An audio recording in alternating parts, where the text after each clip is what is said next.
July 14th, 2024. Grizzly kills 42-year-old park ranger in just 3 minutes. The morning air hung thick with pine resin and the promise of another scorching July day as Michael Jonathan Turner pulled his government-issued Ford F-150 into the gravel parking area near Yellowstone's South Entrance Station. At 42 years old, Mike had spent the better part of 2 decades patrolling these wilderness corridors, and the weight of that experience sat heavy in his weathered hands as he gripped the steering wheel, watching the early morning tourists already beginning their pilgrimages into one of America's most dangerous natural sanctuaries. Mike Turner stood 6 feet 2 inches tall, with shoulders broadened by years of hauling injured hikers out of backcountry ravines, and arms sculpted by the endless physical demands of wilderness law enforcement. His sandy brown hair, now streaked with premature silver at the temples, caught the morning light filtering through the windshield as he reviewed the day's patrol assignments on his tablet. Deep-set hazel eyes, the kind that had witnessed both the sublime beauty and horrific brutality of nature, scanned the electronic briefings with practiced efficiency.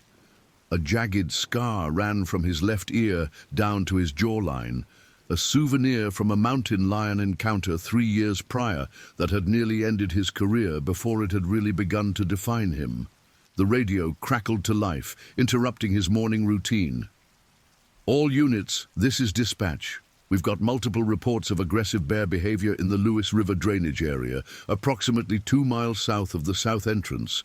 Ranger Turner, you're primary on this one. Respond when ready for details." Mike keyed his radio with the practiced ease of someone who had answered thousands of similar calls. "Dispatch, this is Turner. Go ahead with your details." "We've got 3 separate reports from overnight campers in the Lewis River area. Family of 4 from the Denver area, camping permit number 47 Alpha Delta, reported a large male grizzly attempting to breach their food storage around 0230 hours. Second report came from a group of backpackers about a quarter-mile downstream, permit number 88 Bravo Charlie, who observed what they described as his stalking behavior from the same bear around 0400. Third report is from the Williams family, camping in Site 12 at Lewis Lake, who found massive paw prints circling their campsite this morning, along with several destroyed coolers. Mike felt the familiar tightening in his stomach that came with bear calls.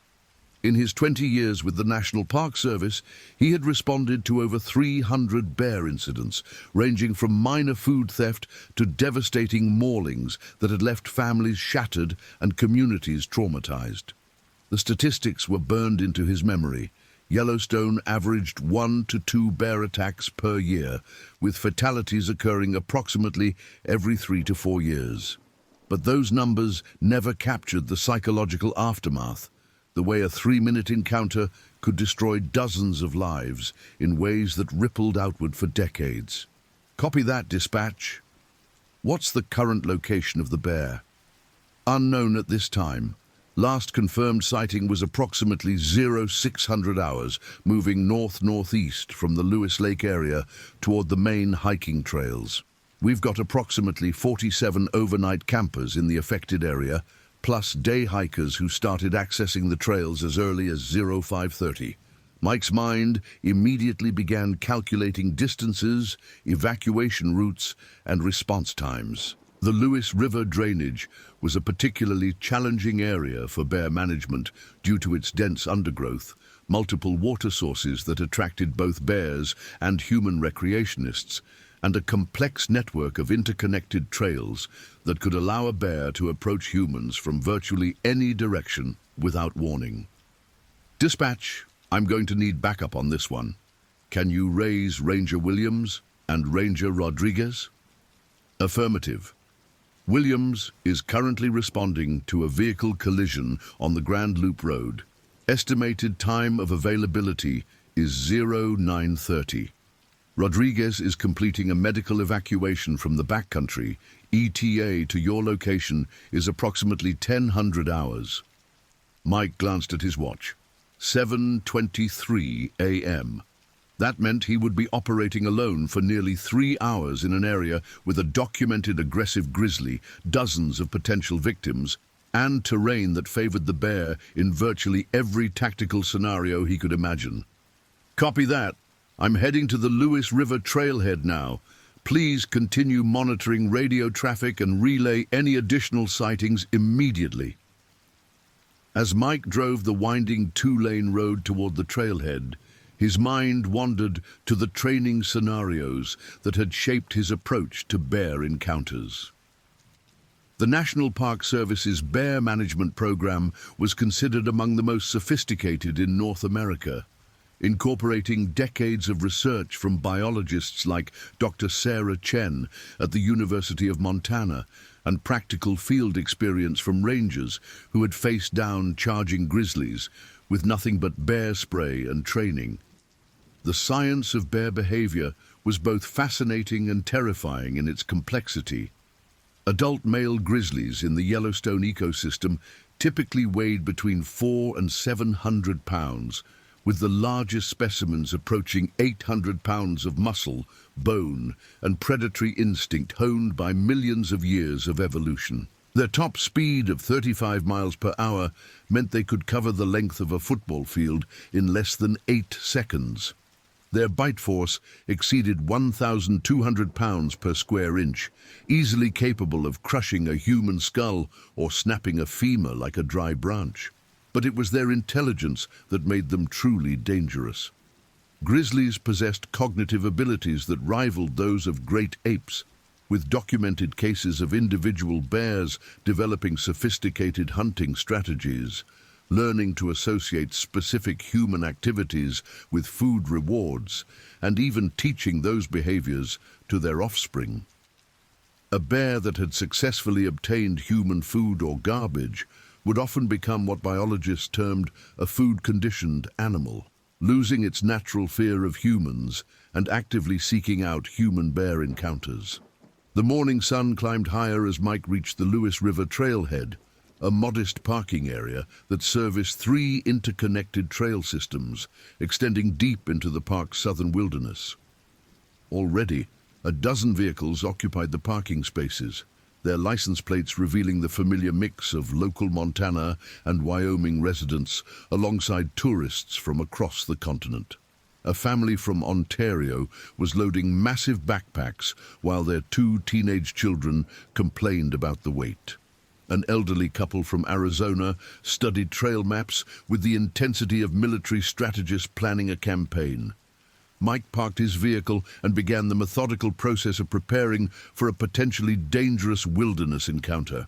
His standard equipment included a Remington 870 12-gauge shotgun loaded with specialized bear slugs, 2 canisters of professional-grade bear spray with a range of 30 feet, a first aid kit designed for major trauma, GPS tracking equipment, emergency radio beacons, and enough supplies to sustain himself in the wilderness for up to 72 hours. The bear spray represented the latest advancement in non-lethal bear deterrent technology. The active ingredient, oleoresin capsicum, created a burning sensation in bears' sensitive nasal passages and eyes that was reportedly more effective than firearms in most encounters. Studies conducted by the Interagency Grizzly Bear Committee had demonstrated that bear spray successfully deterred aggressive bears in over 90% of documented encounters, compared to approximately 60% success rates for firearms. But Mike also carried the shotgun because he understood the limitations of statistics when facing 800 pounds of charging predator. In his 2 decades of service, he had been forced to use lethal force against bears on 4 separate occasions. Each incident had been thoroughly investigated by park officials, wildlife biologists, and federal prosecutors. Each time, he had been cleared of any wrongdoing, and each time he had spent weeks afterward replaying every detail, wondering if he could have done something differently to save both human and bear lives. As he strapped on his equipment harness, Mike's radio crackled again. Ranger Turner, this is dispatch. We've got another sighting report. Day hiker called in from the Riddle Lake Trail junction, approximately 1.7 miles from your current location. Large male grizzly observed feeding on what appeared to be an elk carcass, approximately 200 yards off the main trail. Mike felt his pulse quicken. A bear defending a food source was exponentially more dangerous than one simply foraging or traveling through an area. The protective instincts that drove a grizzly to defend a carcass could trigger devastating aggression toward any perceived threat, including humans who unknowingly approached the feeding site. Dispatch. Did the hiker report the bear's behavior? Was it actively feeding or just investigating the carcass? Hiker reported the bear was actively feeding, appeared to be a fresh kill. Bear was described as extremely large, estimated weight over 600 pounds, with distinctive silver-tipped fur and what appeared to be a notched left ear. The description sent a chill through Mike's system. He immediately recognized the physical characteristics of bear GB311, a 22-year-old male grizzly that had been monitored by park biologists since 2003. GB311 had been involved in 17 documented incidents with humans over the past 5 years, including 2 minor attacks that had resulted in hospitalization. The bear had developed an unusual pattern of behavior that concerned wildlife officials. Rather than avoiding areas of human activity, GB311 seemed to deliberately seek out popular hiking trails and camping areas. Dr. Jennifer Walsh, the park's chief bear biologist, had been tracking GB311's movements for 3 years, using GPS collar data and field observations. Her research had documented the bear's expanding range, which now encompassed over 400 square miles of prime grizzly habitat. More troubling, her data suggested that GB311 had learned to associate certain human activities with feeding opportunities, showing up at popular fishing spots during peak times and investigating campsites with increasing boldness. Dispatch, based on that description, I believe we're dealing with bear GB311. I'm going to need you to contact Dr. Walsh immediately and request her field assessment of the situation. Also, please initiate Level 2 bear protocols for the Lewis River drainage area. Copy that. Initiating Level 2 protocols now. Dr. Walsh is currently conducting research in the Lamar Valley, but we can have her en route to your location within 90 minutes. Level 2 bear protocols represented a significant escalation in park emergency procedures. All hiking permits for the affected area would be immediately suspended. Rangers would be dispatched to popular trail access points to prevent additional hikers from entering the area. Existing campers would be strongly advised to evacuate, with park personnel providing assistance as needed. Most importantly, all park visitors would be warned about the specific bear threat through emergency radio broadcasts, social media alerts, and direct contact with registered campers. Mike began hiking toward the Riddle Lake Trail junction, his senses heightened to the hyper-awareness that had kept him alive through dozens of dangerous encounters. The morning forest was alive with the sounds of normal wildlife activity. Songbirds calling from pine branches, squirrels chattering warnings about his approach, the distant splash of beaver activity along the river. But he also listened for the subtle audio cues that could indicate bear presence, the crack of breaking branches, the rhythmic breathing of a large mammal, or the ominous silence that often preceded predator encounters.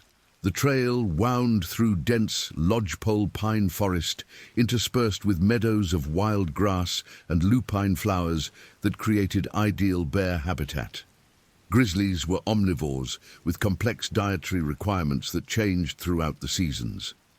Early summer feeding patterns typically focused on roots, berries, and new vegetation, but bears were opportunistic predators that would readily scavenge carrion or actively hunt ungulates when the opportunity presented itself. As Mike approached the trail junction, he caught his first scent of the elk carcass. The sweet, cloying smell of decomposing flesh mixed with the musky odor that indicated bear presence.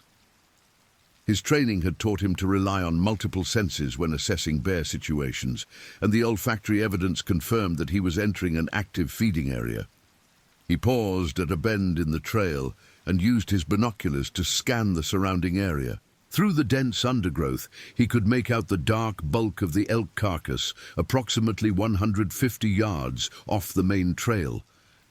The animal appeared to be a young bull, probably weighing around 400 pounds when alive, now partially consumed and showing the distinctive feeding patterns of grizzly bear activity.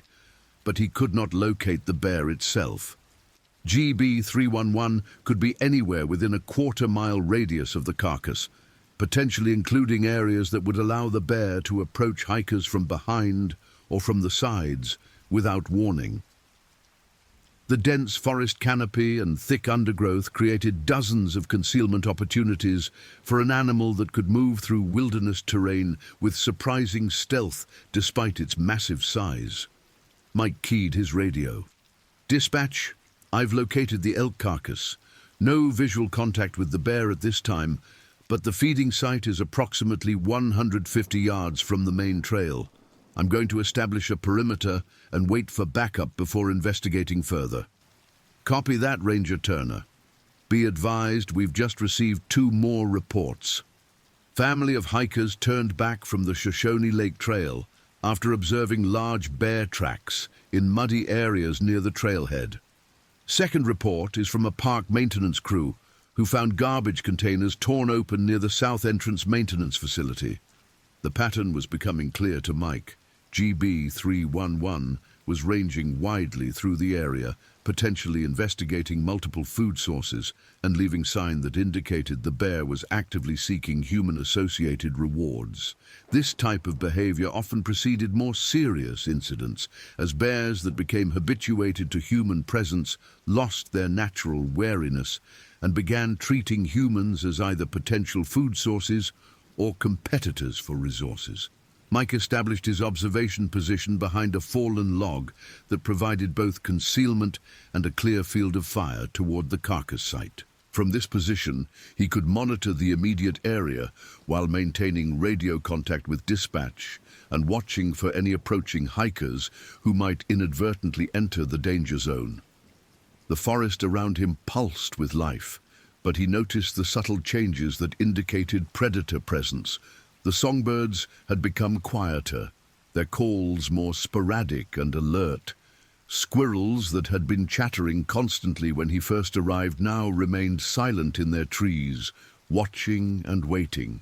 Even the insect activity seemed subdued, as if the entire ecosystem was holding its breath.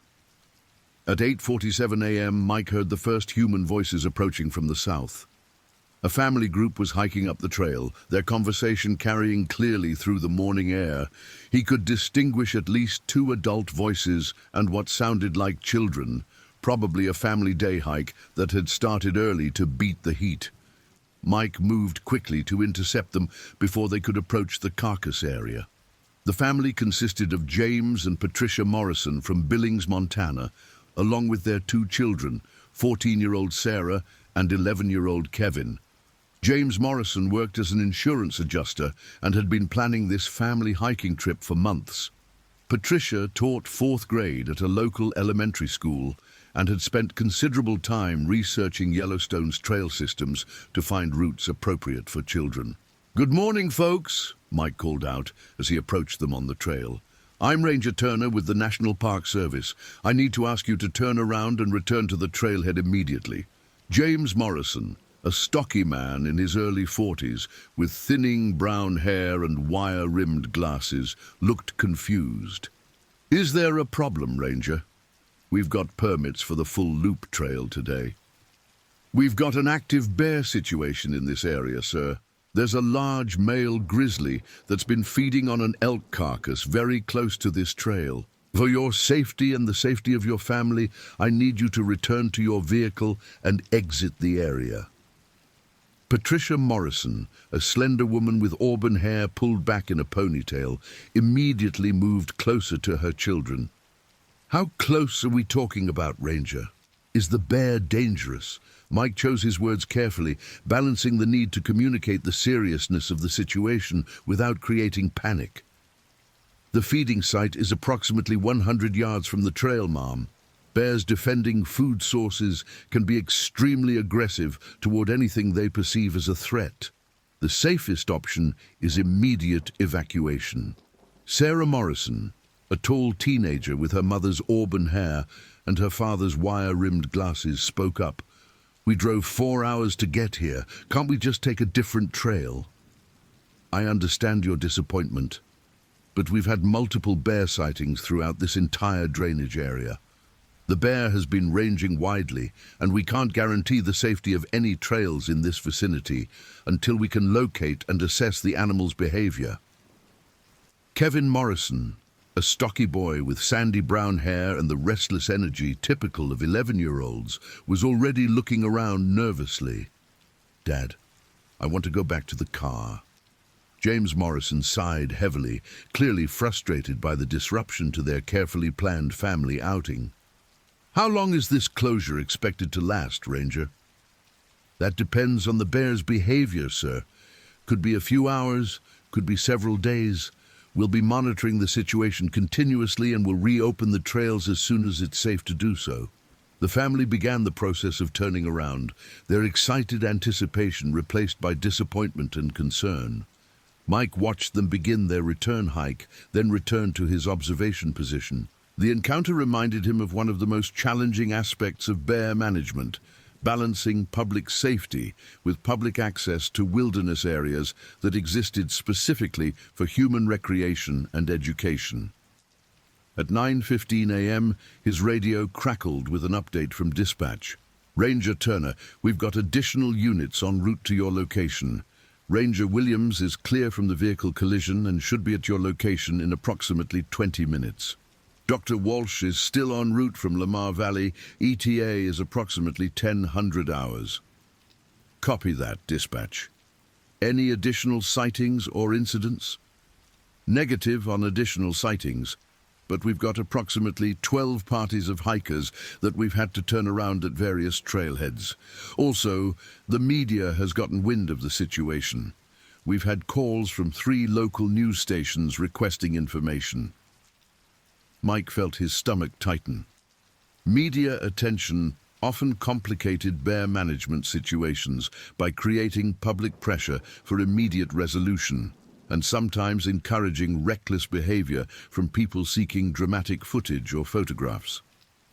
Park officials had documented numerous incidents where news crews or social media enthusiasts had approached dangerous bears in attempts to capture compelling content, often escalating situations that might otherwise have been resolved peacefully. The morning sun continued to climb, and Mike could feel the temperature rising as the forest began to heat up. Summer temperatures in Yellowstone could reach into the 80s by afternoon, which would affect both human and bear behavior. Bears often became more active during cooler morning and evening hours, while the midday heat might drive them to seek shade in dense cover areas where encounters with humans became more likely. At 9:33 a.m., Mike heard the sound of an approaching ATV and recognized the distinctive engine note of Ranger Williams's patrol vehicle. Rebecca Williams had been with the Park Service for 8 years, specializing in wildlife management and emergency medical response. At 34 years old, she was one of the most respected rangers in the Yellowstone system, with extensive experience in bear encounters and wilderness rescue operations. Rebecca Williams stood 5 feet 6 inches tall, with a compact, athletic build developed through years of backcountry hiking and rock climbing. Her dark brown hair was usually pulled back in a practical braid, and her brown eyes held the calm confidence of someone who had faced dangerous situations and emerged successfully. A small scar on her right hand was a reminder of a bear spray accident during training exercises 3 years earlier. "Morning, Mike," Rebecca called out as she approached his position. "Fill me in on what we've got." Mike provided a detailed briefing on the morning's events, the elk carcass location, and the multiple sightings of bear GB311 throughout the drainage area. Rebecca listened intently, occasionally asking questions about timing, distances, and the bear's apparent behavior patterns. "So we're dealing with 311 again," Rebecca said when Mike finished his briefing. "That bear is becoming a real problem. Dr. Walsh's research shows he's lost most of his natural fear of humans, and his range keeps expanding into high-use recreation areas." "What's your assessment of the current situation?" Mike asked. Rebecca studied the terrain around them, noting sight lines, escape routes, and potential concealment areas where a bear might approach without being detected. The carcass location is problematic. It's close enough to the main trail that hikers could stumble onto it without warning, but far enough off the trail that we can't easily monitor it without putting ourselves at risk. If 311 is actively defending that carcass, he's going to view anything approaching as a threat. What do you think about trying to haze him off the carcass? Hazing represented one of several non-lethal management tools used by park officials to modify bear behavior. The technique involved using loud noises, bear spray, or rubber bullets to encourage a bear to abandon a food source or move away from human activity areas. However, hazing was most effective with young or naturally wary bears and had limited success with large dominant males like GB311. "I don't like it," Rebecca replied after considering the option. 311 is too habituated and too dominant.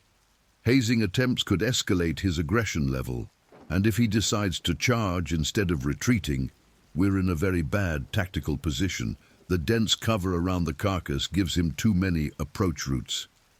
Mike nodded, appreciating Rebecca's tactical assessment. Bear encounters required split-second decision-making based on incomplete information, and having a partner who understood the variables was invaluable. At 9:52 a.m., they heard the distant sound of Dr. Walsh's research vehicle approaching the trailhead. Dr. Jennifer Walsh was arguably the foremost expert on Yellowstone grizzly bear behavior, with over 15 years of field research and more than 200 published papers on bear-human interactions. Her GPS collar data and behavioral observations had shaped park management policies and saved countless lives through improved understanding of bear psychology and territorial patterns. Dr. Walsh approached their position carrying a large backpack filled with specialized research equipment, including radio telemetry gear that could detect GB311's GPS collar signals from up to 2 miles away. At 46 years old, she possessed the weathered appearance of someone who had spent decades working in harsh wilderness conditions. Her graying brown hair was cropped short for practical reasons, and her blue eyes held the intense focus of a scientist who had dedicated her career to understanding one of North America's most dangerous predators. "Good morning, Rangers," Dr. Walsh said as she joined their position. "I've been tracking 311's movements for the past week, and his behavior patterns are becoming increasingly concerning." She opened her backpack and retrieved a tablet computer that displayed GPS tracking data for bear GB311. The screen showed a complex web of movement patterns covering several square miles of terrain, with concentration areas that corresponded to popular hiking trails and camping areas. Over the past 5 days, 311 has made contact with human activity areas 12 separate times, Dr. Walsh explained, pointing to specific data points on her tablet.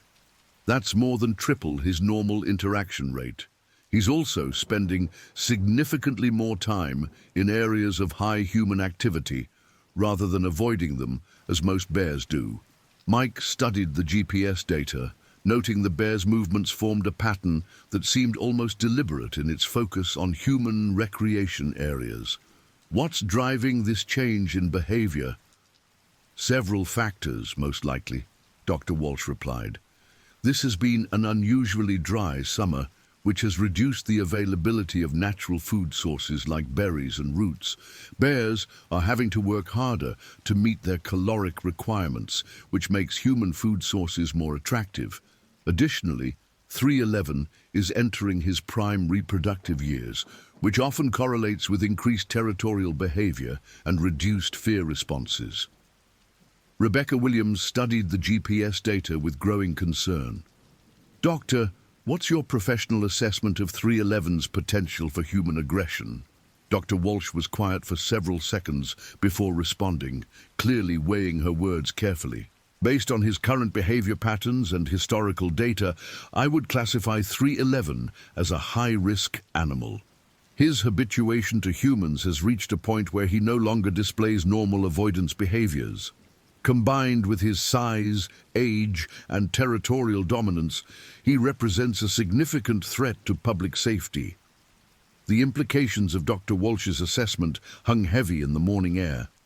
High-risk classification meant that lethal management actions might become necessary if the bear's behavior continued to escalate.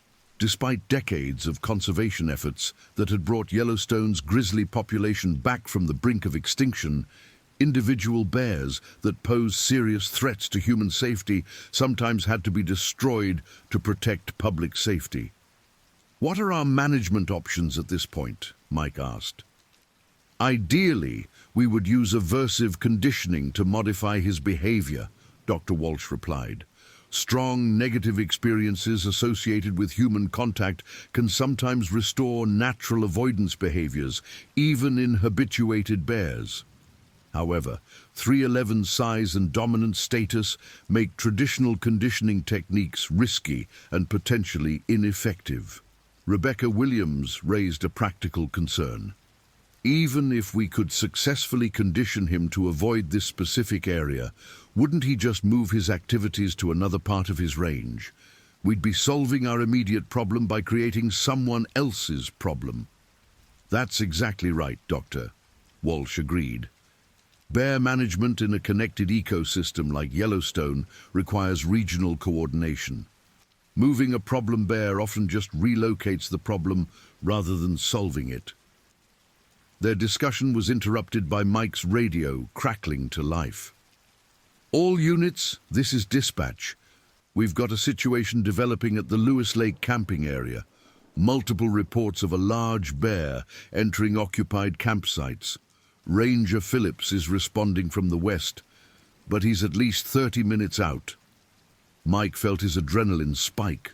Lewis Lake was approximately 2 miles south of their current position, easily within GB 311's documented range. If the bear was actively entering occupied campsites during daylight hours, the situation had escalated beyond routine management concerns into immediate public safety crisis. Dispatch, this is Turner. Are there any injuries reported? Negative on injuries at this time, but we've got approximately 20 campers in the immediate area, including several families with small children. The bear has been observed investigating multiple campsites and has shown no fear of human presence. Dr. Walsh was already checking her tablet for recent GPS data from GB 311's collar. His last signal was received at 0900 hours, approximately 1.5 miles northwest of Lewis Lake. If he's been traveling steadily south, the timing matches for him to be in the camping area now. Mike made the tactical decision to split their response team. Rebecca, I want you to stay here and continue monitoring the carcass site. If 311 returns to feed, we need to know immediately. Dr. Walsh, can you accompany me to Lewis Lake to provide behavioral assessment and technical support? Absolutely, Dr. Walsh replied, already packing her research equipment. Dispatch, this is Turner.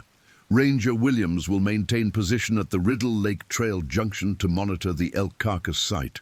Dr. Walsh and I are responding to Lewis Lake immediately.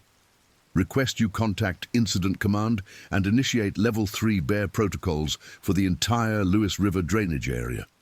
Level 3 protocols represented the highest level of bear emergency response. All recreational activities in the affected area would be immediately suspended. Evacuation of all campers and day-use visitors would be mandatory rather than voluntary. Additional law enforcement rangers would be called in from neighboring park districts, and the park's bear management specialist team would be activated for potential lethal control actions. Mike and Dr. Walsh began moving rapidly toward Lewis Lake, using Park Service ATVs to cover the distance as quickly as possible. The 2-mile journey took them through some of the most beautiful wilderness terrain in North America, but Mike's attention was focused entirely on radio communications and tactical planning for whatever situation they might find at the campground. Lewis Lake Campground consisted of 85 individual campsites arranged along the shoreline of a pristine mountain lake. During peak summer season, the campground typically operated at full capacity, hosting families from across the United States and international visitors who had planned their Yellowstone trips months or even years in advance. The campground's popularity stemmed from its spectacular scenery, excellent fishing opportunities, and access to extensive hiking trail networks. As they approached the campground, Mike could see clusters of people gathered near the entrance area, clearly agitated and talking in excited voices. Several RVs and tents were visible in the camping areas, but many sites appeared to have been hastily abandoned, with camping equipment scattered around as if people had left quickly. Park Ranger David Phillips had arrived moments before Mike and Dr. Walsh and was already attempting to organize the evacuation of remaining campers. Phillips was a 26-year-old ranger with 3 years of experience, primarily in visitor services and interpretive programs. His encounter experience with dangerous wildlife was limited, making him grateful for the arrival of more experienced personnel. "Ranger Turner, thank God you're here," Phillips called out as Mike approached. "We've got a major situation. The bear has been moving through the campground for the past 20 minutes, investigating multiple campsites and showing aggressive behavior toward anyone who approaches." "Where is the bear now?" Mike asked, immediately scanning the area for signs of the animal. "Last sighting was approximately 5 minutes ago near Site 67. Family from Nebraska reported that the bear destroyed their food storage and tent, then stood upright and made vocalizations when they tried to retrieve their belongings from their vehicle. Standing upright and vocalizing represented significant escalation in bear behavior. These displays were often precursors to bluff charges or actual attacks, indicating that the bear was feeling threatened or territorial about resources in the area. Dr. Walsh immediately began setting up her radio telemetry equipment to locate GB311's exact position. The process took several minutes, but the technology could pinpoint a collared bear's location to within 50 yards, even in dense forest cover. "I'm getting a strong signal from the southeast section of the campground," Dr. Walsh reported.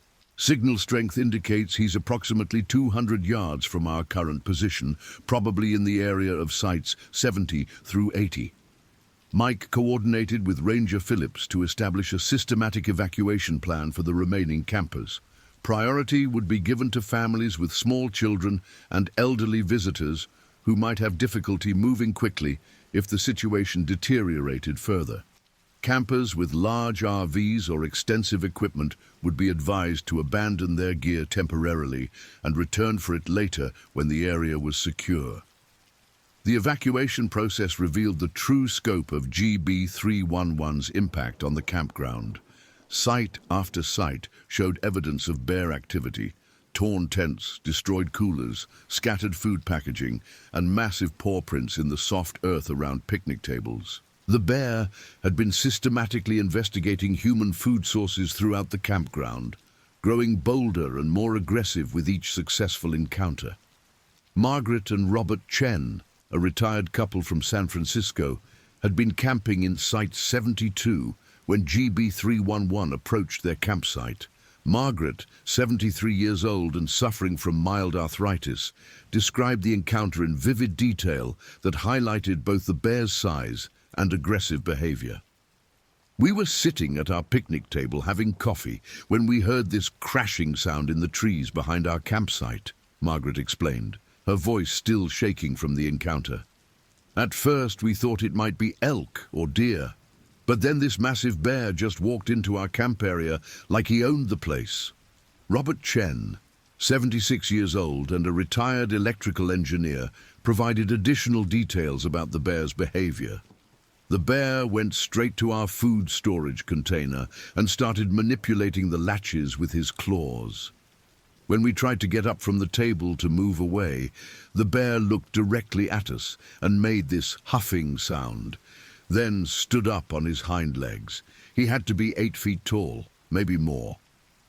Dr. Walsh took careful notes on the Chen's description, particularly the bear's problem-solving behavior with the food storage container and his direct eye contact with humans. Both behaviors indicated a bear that had lost normal fear responses and was comfortable asserting dominance over humans in contested situations. At 10:47 a.m., Mike's radio crackled with an urgent transmission from Ranger Williams. "Turner, this is Williams. I've got eyes on the bear at the elk carcass site. Repeat, bear GB311 has returned to the carcass and is actively feeding." Mike felt confusion and concern. If GB311 was at the elk carcass site, then what bear had been terrorizing the Lewis Lake campground? Dr. Walsh immediately checked her telemetry equipment and confirmed that GB311's GPS collar was indeed indicating his location near the Riddle Lake area, consistent with Williams's visual sighting. "Dispatch, this is Turner. We may have 2 separate bears involved in today's incidents. Request immediate contact with Dr. Martinez at the Interagency Grizzly Bear Study Team for consultation on multiple bear situations." Dr. Elena Martinez was the regional coordinator for grizzly bear research and management across the greater Yellowstone ecosystem. Her expertise in multi-bear incidents and population dynamics made her the primary authority for complex situations involving multiple animals with potentially different behavior patterns. The realization that they were dealing with more than one bear dramatically complicated the tactical situation. Multiple bears could be coordinating their activities, competing for resources, or operating independently in ways that created multiple simultaneous threats across a wide geographic area. Dr. Walsh began reviewing her research data for other bears that might be active in the Lewis Lake area. The Yellowstone ecosystem supported an estimated 600 to 700 individual grizzly bears, with approximately 40 to 50 adult males that could potentially be involved in aggressive encounters with humans. "I'm showing GPS collar data for 3 other adult male bears that have been documented in this area within the past 30 days, Dr. Walsh reported. Bear GB247 is a 19-year-old male, approximately 550 pounds. Bear GB183 is a 16-year-old male, approximately 400 pounds. Bear GB402 is a new animal, tagged just last month, estimated age 12 years and approximately 350 pounds. Mike felt the tactical situation becoming increasingly complex. Multiple bears with different ages, sizes, and experience levels could exhibit dramatically different behaviors when encountering humans. Younger bears might be more easily deterred by human presence, while older, more dominant bears could be increasingly aggressive in defending territory or food sources. The evacuation of Lewis Lake Campground continued, but progress was slow due to the amount of equipment and personal belongings that campers had brought for extended stays. Mike made the difficult decision to advise campers to abandon non-essential items and focus on personal safety and immediate necessities. The Morrison family from Denver had been camping in Site 43 when the bear encounters began. Jennifer Morrison, 38 years old and 8 months pregnant, was having difficulty moving quickly due to her condition. Her husband, Mark, a construction supervisor, was attempting to break down their campsite while simultaneously keeping track of their 6-year-old son, Tommy, and 4-year-old daughter, Lisa. "Ranger, my wife is pregnant and having trouble walking," Mark Morrison explained to Mike. "Can you provide any assistance with transportation to our vehicle?" Mike immediately radioed for additional support and arranged for ATV transportation for Jennifer Morrison and other campers who might have difficulty with the evacuation walk. The situation highlighted one of the challenges of wilderness emergency management: visitors with a wide range of physical capabilities and health conditions who might require specialized assistance during crisis situations. At 11:23 a.m., the situation took a dangerous turn. Ranger Phillips reported that he had lost visual contact with the unidentified bear that had been moving through the campground, and campers in the northern section of the camping area reported fresh bear sign that suggested the animal was moving toward the main evacuation route. Mike faced a tactical dilemma. Continuing the evacuation might lead campers directly into an encounter with an aggressive bear, but keeping them in the campground left them vulnerable to attack if the bear returned to investigate additional campsites. "Dr. Walsh, what's your assessment of our options at this point?" Dr. Walsh reviewed the available data before responding. "If we're dealing with a sub-adult male, he might be more likely to avoid large groups of humans. But if this is an older, more dominant bear, grouping campers together might actually increase the threat level by making them appear more threatening to the bear." Mike made the decision to halt the evacuation temporarily and establish defensive positions that would allow rangers to monitor both the bear's movements and the safety of remaining campers. The decision was risky, but seemed preferable to potentially walking evacuees into a dangerous encounter.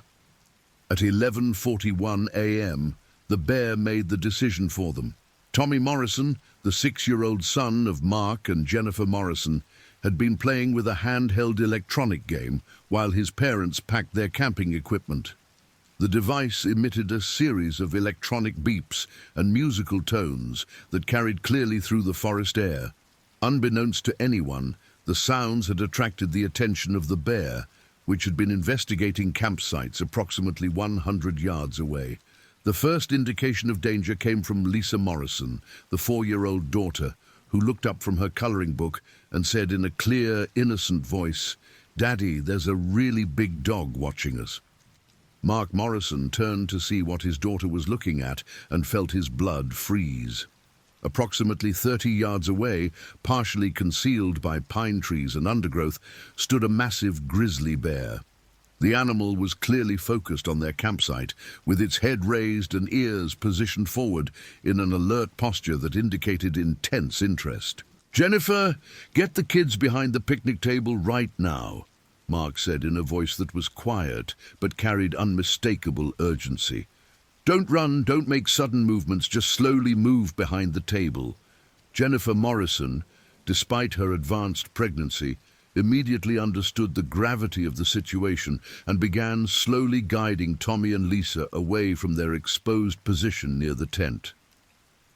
The electronic game continued its cheerful beeping, a surreal soundtrack to what was rapidly becoming a life-threatening situation. The bear took 3 steps closer to their campsite, closing the distance to approximately 20 yards. At this range, Mark could see the individual details that made grizzly bears such formidable predators: massive shoulder muscles that powered claws capable of digging through frozen ground, a head the size of a trash can supported by a neck thick with muscle and sinew, and small, intelligent eyes that were focused entirely on him and his family. Mark Morrison had grown up in rural Colorado and had some experience with black bears, but nothing had prepared him for the sheer physical presence of an adult grizzly bear. The animal appeared to weigh at least 500 pounds, with silver-tipped fur that created an almost luminous effect in the dappled sunlight filtering through the pine canopy. "Ranger!" Mark called out, trying to project his voice without making sudden movements that might trigger an attack. "We need help at Site 43. We've got a bear approaching our campsite." Mike Turner heard Mark's call and immediately began moving towards Site 43, simultaneously keying his radio to alert other personnel. "All units, we have an active bear encounter in progress at Site 43. Repeat, active encounter in progress." Dr. Walsh grabbed her emergency bear deterrent equipment and followed Mike toward the Morrison campsite. The distance was approximately 200 yards through dense campground terrain, but Mike estimated they could reach the family within 90 seconds if they moved quickly. But 90 seconds can be an eternity when facing a predator that can cover 50 yards in less than 3 seconds. The bear continued its approach toward the Morrison family, now closing to within 15 yards of their position behind the picnic table. Tommy Morrison's electronic game continued its cheerful electronic melody, a sound that seemed to particularly interest the bear. "Daddy, why is the big dog just standing there?" Lisa Morrison asked in a voice that carried clearly across the forest. The bear's head turned toward the sound of Lisa's voice, and Mark Morrison saw something in the animal's expression that made his heart rate spike even higher. This was not a bear that was simply investigating their campsite out of curiosity. The direct, focused attention and lack of fear suggested an animal that was comfortable with human presence and potentially viewing them as either a food source or a territorial challenge. Jennifer Morrison, despite her pregnancy and fear, displayed remarkable calm as she kept both children positioned behind the relative safety of the picnic table. "Kids, we're going to play a very quiet game right now. I want you to be as still and quiet as possible and don't look directly at the big bear." The bear took another step closer, now only 10 yards away from the family. At this distance, Mark could smell the musky wild odor that emanated from the animal's fur and could hear the bear's breathing as it assessed the situation. Mike Turner appeared through the trees approximately 40 yards away from the Morrison campsite, moving as quickly as possible while avoiding sudden movements that might startle the bear. He could see the family positioned behind their picnic table and the massive grizzly that was focused entirely on them. Mike's training had prepared him for exactly this type of scenario, but the presence of small children and a pregnant woman added layers of complexity that made every decision potentially life-threatening. Bear spray was effective at ranges up to 30 feet, but the wind direction and presence of the family made it risky to deploy. His firearm represented a last resort that carried its own serious risks in a campground setting. "Mark, this is Ranger Turner," Mike called out in a calm, authoritative voice. "I need you to remain exactly where you are. Do not make any sudden movements and do not run." The bear's head turned toward Mike's voice, clearly aware of his presence, but not immediately shifting its attention away from the Morrison family. This level of focus suggested a bear that was not easily distracted and was comfortable operating in the presence of multiple humans. Dr. Walsh appeared beside Mike, carrying specialized bear deterrent equipment that represented the latest developments in non-lethal wildlife management technology. Her assessment of the bear's behavior would be crucial in determining the appropriate response to the encounter. "It's not GB311, Doctor," Walsh said quietly, studying the bear's physical characteristics. "This animal is smaller, probably 400 to 500 pounds, and lacks the distinctive ear notch. Based on size and behavior, I believe this is GB247, the 19-year-old male." Bear GB247 had a different behavioral profile than GB311, with less documented history of human encounters, but a pattern of bold behavior that had been escalating over the past 2 summers. Dr. Walsh's research indicated that GB247 was entering his prime reproductive years and had been expanding his territorial range into areas of higher human activity. The bear took another step toward the Morrison family, now only 8 yards away from the picnic table where they were sheltering. At this range, the bear's massive size became even more apparent. Standing on all 4 legs, the animal's shoulder height was approximately 4 feet, but Mike knew that grizzlies could rear up on their hind legs to reach heights of 8 feet or more. Tommy Morrison's electronic game emitted another series of musical tones, and the bear's ears perked up with obvious interest. The connection between the electronic sounds and the bear's behavior became clear to Mike, and he realized that the device might be actively attracting the bear's attention. "Mark, I need you to very slowly turn off any electronic devices that might be making sounds," Mike instructed. "Move very slowly and don't make direct eye contact with the bear." Mark Morrison carefully reached toward his son's electronic game, moving with deliberate slowness to avoid triggering an aggressive response from the bear. As he gently took the device from Tommy's hands and turned it off, the forest fell into relative quiet, punctuated only by the sound of the bear's breathing and the distant calls of birds. The sudden silence seemed to confuse the bear, which tilted its head and took a half-step backward. Dr. Walsh noted this behavioral response with interest, as it suggested that the electronic sounds had indeed been a primary attractant for the animal. "The bear is exhibiting investigative behavior rather than predatory behavior," Dr. Walsh observed quietly. "His posture is alert and curious, but not immediately aggressive. However, his proximity to the family and lack of fear make this an extremely dangerous situation."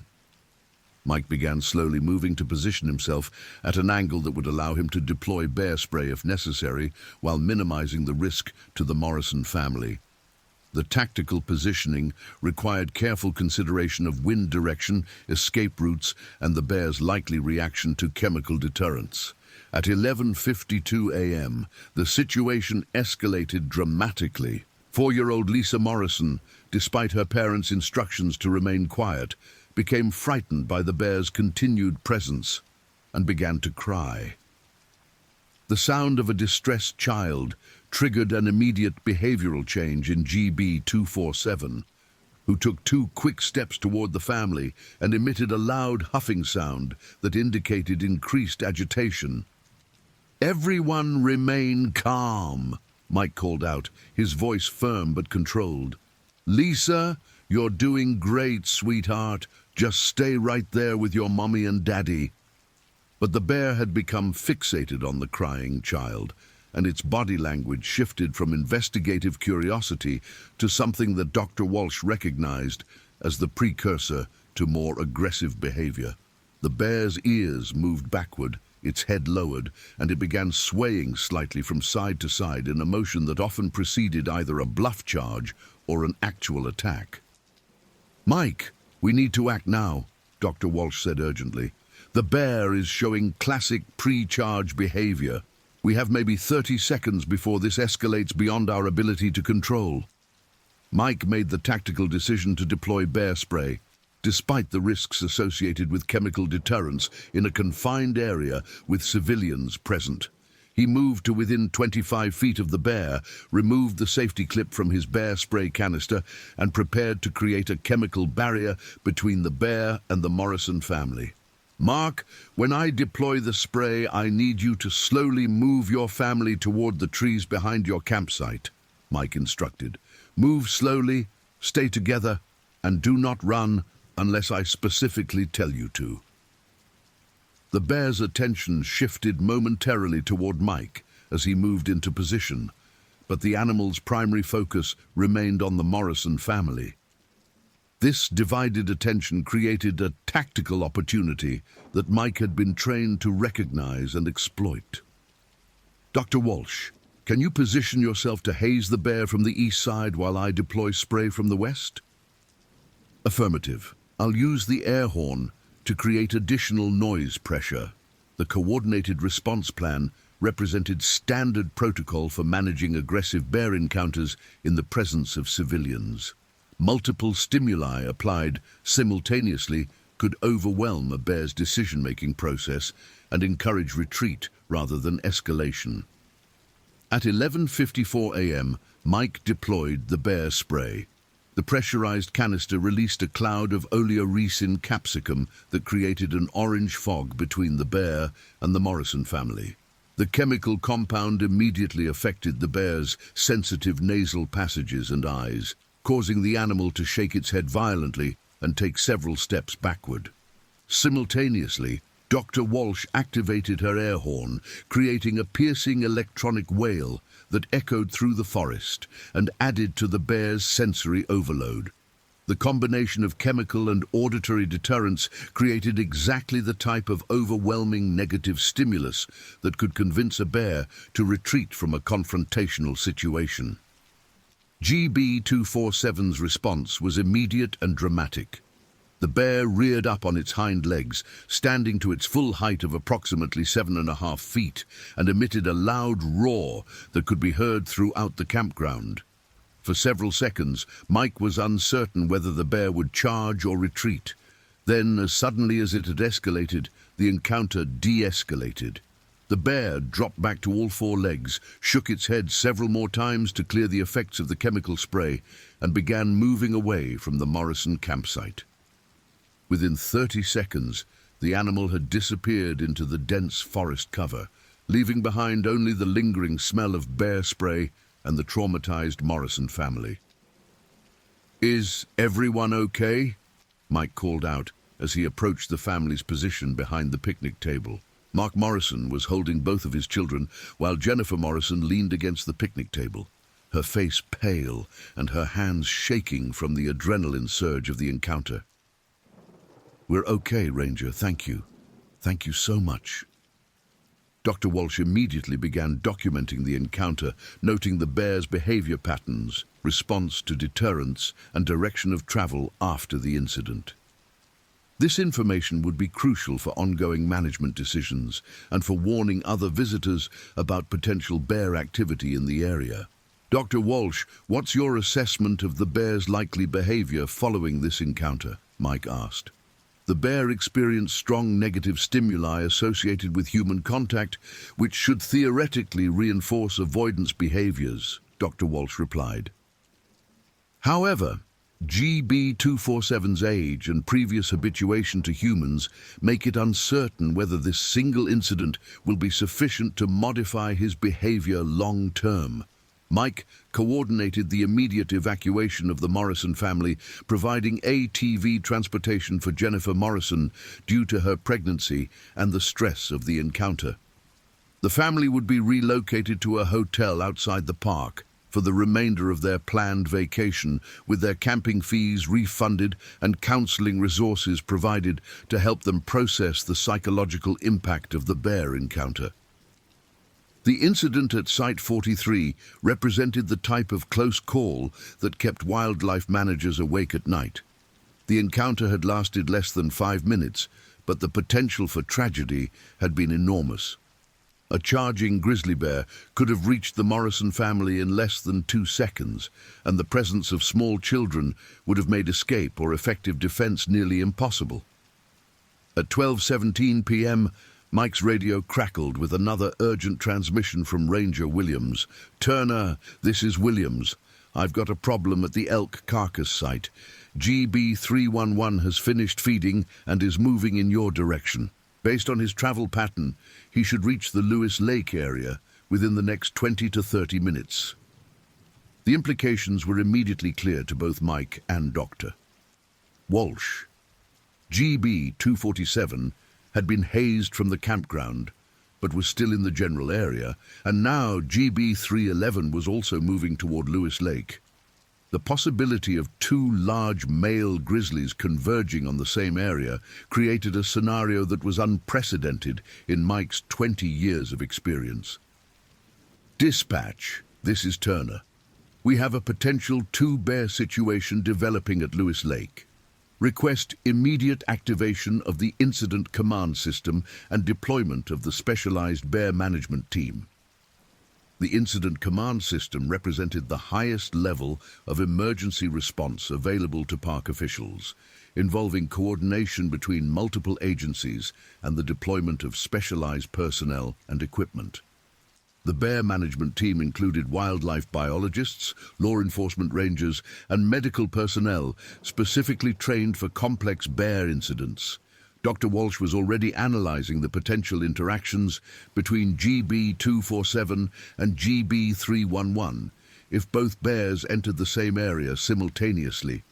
Adult male grizzlies are generally territorial and will avoid each other except during mating season or when competing for high-value food sources.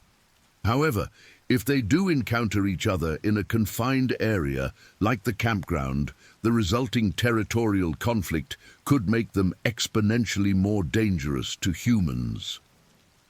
Mike began coordinating the complete evacuation of Lewis Lake Campground, recognizing that the arrival of a second bear would make the area too dangerous for continued human presence.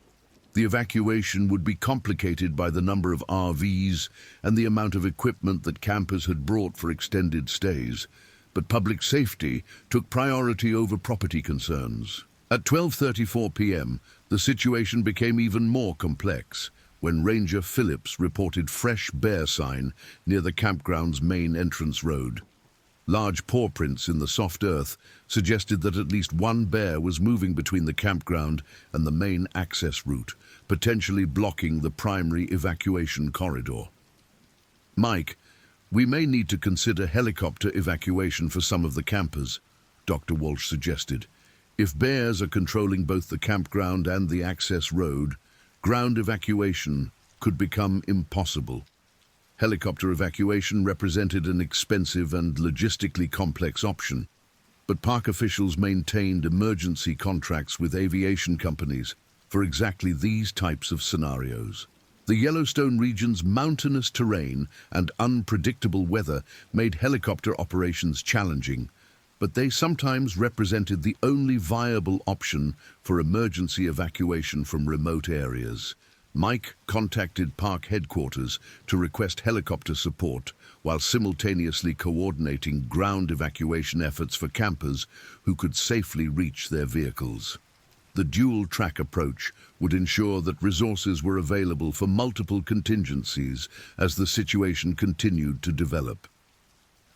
At 12:47 p.m., camper Harold Jennings, a 68-year-old retired postal worker from Minneapolis, provided the first visual confirmation that two bears were indeed in the Lewis Lake area simultaneously. Jennings had been using binoculars to observe wildlife from his RV when he spotted both animals in a meadow approximately 300 yards from the campground. "Ranger, I can see two bears in the big meadow south of the lake," Jennings reported to Ranger Phillips. "One is significantly larger than the other, and they appear to be aware of each other, but maintaining distance." Dr. Walsh immediately requested the loan of Jennings' binoculars to conduct her own observation of the bear's behavior. Through the magnified lenses, she could confirm that the larger bear was indeed GB311, identifiable by his distinctive ear notch and massive size. The second bear was consistent with the physical characteristics of GB247. "They're exhibiting classic avoidance behavior," Dr. Walsh observed. "Neither bear is directly approaching the other, but both are clearly aware of the other's presence. This is actually good news from a management perspective, as it suggests they're not likely to engage in territorial conflict." However, the presence of two bears in the same area created new tactical challenges for human evacuation. Even if the bears were avoiding each other, their combined territory effectively covered the entire campground and surrounding area. Any evacuation route could potentially lead humans into an encounter with one or both animals. Mike made the decision to establish a central staging area where all remaining campers would gather before attempting coordinated evacuation. The staging area would be positioned to provide maximum visibility of approaching bears while offering multiple escape routes if the situation deteriorated. At 1:03 p.m., the helicopter arrived at Lewis Lake, piloted by Captain Sarah Rodriguez of Mountain High Aviation Services. Captain Rodriguez had over 15 years of experience in wilderness rescue operations and had participated in dozens of wildlife-related evacuations throughout the Rocky Mountain region. The helicopter's arrival created an immediate change in bear behavior. Both GB311 and GB247 moved quickly toward tree cover, apparently startled by the aircraft's noise and rotor wash. Dr. Walsh noted this response with interest, as it suggested that both bears retained some wariness of unusual stimuli despite their habituation to human presence. "The helicopter effect gives us a tactical advantage," Dr. Walsh explained to Mike. "As long as the aircraft remains in the area, the bears are likely to stay in heavy cover and avoid open areas where they might encounter humans." Captain Rodriguez landed in a meadow approximately 200 yards from the campground and immediately began coordinating with Mike to establish evacuation priorities. Elderly campers, families with small children, and anyone with medical conditions would be evacuated first, followed by other campers based on their proximity to documented bear activity. The first helicopter load consisted of the Morrison family, Harold Jennings, and an elderly couple from Texas who were both diabetic and required daily medication that had been left in their RV when they were evacuated to the staging area. The helicopter could accommodate 6 passengers per trip, meaning that multiple flights would be required to evacuate all remaining campers. At 1:24 p.m., during the second helicopter evacuation flight, the situation took an unexpected turn.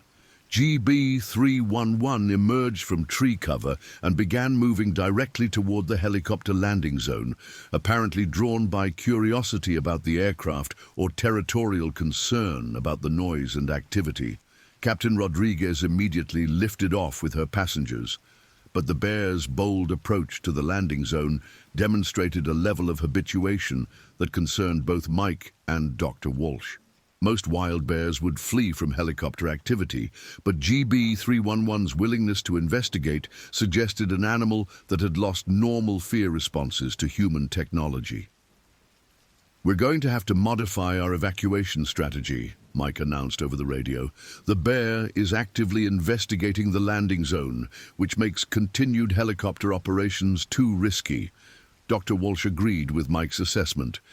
"If GB311 decides to defend the landing zone as territory, he could potentially attack the helicopter during landing or takeoff operations. The rotor wash and noise don't seem to be deterring him." Team Mike made the difficult decision to suspend helicopter operations and revert to ground evacuation, despite the increased risks associated with moving campers through areas of documented bear activity. The decision was based on a careful risk assessment that concluded helicopter operations were becoming more dangerous than carefully planned ground evacuation. At 1:41 p.m., Mike received radio communication that a third bear had been sighted in the general area.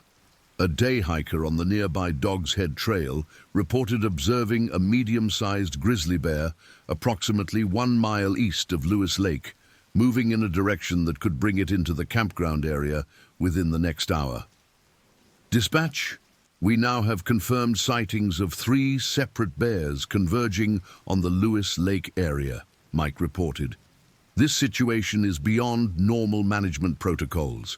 Request immediate consultation with regional wildlife management and consideration of emergency closure for the entire southern district." Regional wildlife management represented the highest level of expertise available for complex bear situations. Their recommendations could include emergency park closures, lethal control actions, or deployment of specialized equipment and personnel from across the region. Dr. Walsh began reviewing her research data for any precedent of 3 adult grizzlies converging on a single area during summer months. "This is highly unusual behavior," she concluded. Multiple bears in the same area typically occurs only during salmon runs or when defending cubs. I'm not aware of any documented cases of 3 adult males converging on a recreational area like this. The mystery of the bear's behavior added another layer of complexity to an already dangerous situation. Understanding why the bears were congregating in the Lewis Lake area might be crucial for predicting their future behavior and developing effective management strategies. At 1:58 p.m., Mike received a radio call that would change everything. "Turner, this is dispatch. We've just received a report from a backpacker in the Thoroughfare region. He's found what appears to be a large animal carcass, possibly an elk, approximately 5 miles upstream from Lewis Lake. The backpacker reports signs of bear feeding activity and estimates the carcass is several days old." The implications became immediately clear to Dr. Walsh. That's why they're all converging on this area. There's a major food source upstream that's drawing bears from across their ranges. As they move between the carcass and their normal territories, they're passing through the Lewis Lake area. Mike felt a combination of relief and concern. Relief because the bear's behavior now made sense and could potentially be predicted. Concern because a major food source would continue to draw bears to the area for days or even weeks until the carcass was completely consumed. Dr. Walsh, what's your assessment of the timeline for this situation? How long will the carcass continue to attract bears? Depending on the size of the carcass and the number of bears feeding on it, we could be looking at anywhere from 3 days to 2 weeks of increased bear activity in this drainage, Dr. Walsh replied. The bears will establish a rotation pattern for accessing the food source, which means we can expect continued bear traffic through the campground area. Mike made the decision to recommend complete closure of Lewis Lake Campground until the upstream carcass was fully consumed and bear activity returned to normal patterns. The closure would disappoint hundreds of visitors and cost the park significant revenue. But public safety had to take priority over economic considerations. At 2:15 p.m., all remaining campers had been successfully evacuated from Lewis Lake Campground using ground transportation. The evacuation had taken over 3 hours and required coordination between multiple agencies, but had been completed without any injuries or direct bear encounters. Mike and Dr. Walsh remained in the area to monitor bear activity and document behavioral patterns that might inform future management decisions. From a concealed observation position, they could watch the bears' movements without interfering with natural behaviors. GB311 had claimed the meadow area south of the lake as temporary territory, spending most of his time resting in the shade while periodically scanning for potential threats or food sources. His massive size and confident demeanor clearly identified him as the dominant bear in the immediate area. GB247 had positioned himself approximately 400 yards away, near the tree line where he could monitor GB311's activities while maintaining a respectful distance. The younger bear's behavior suggested recognition of GB311's dominance and a willingness to avoid confrontation.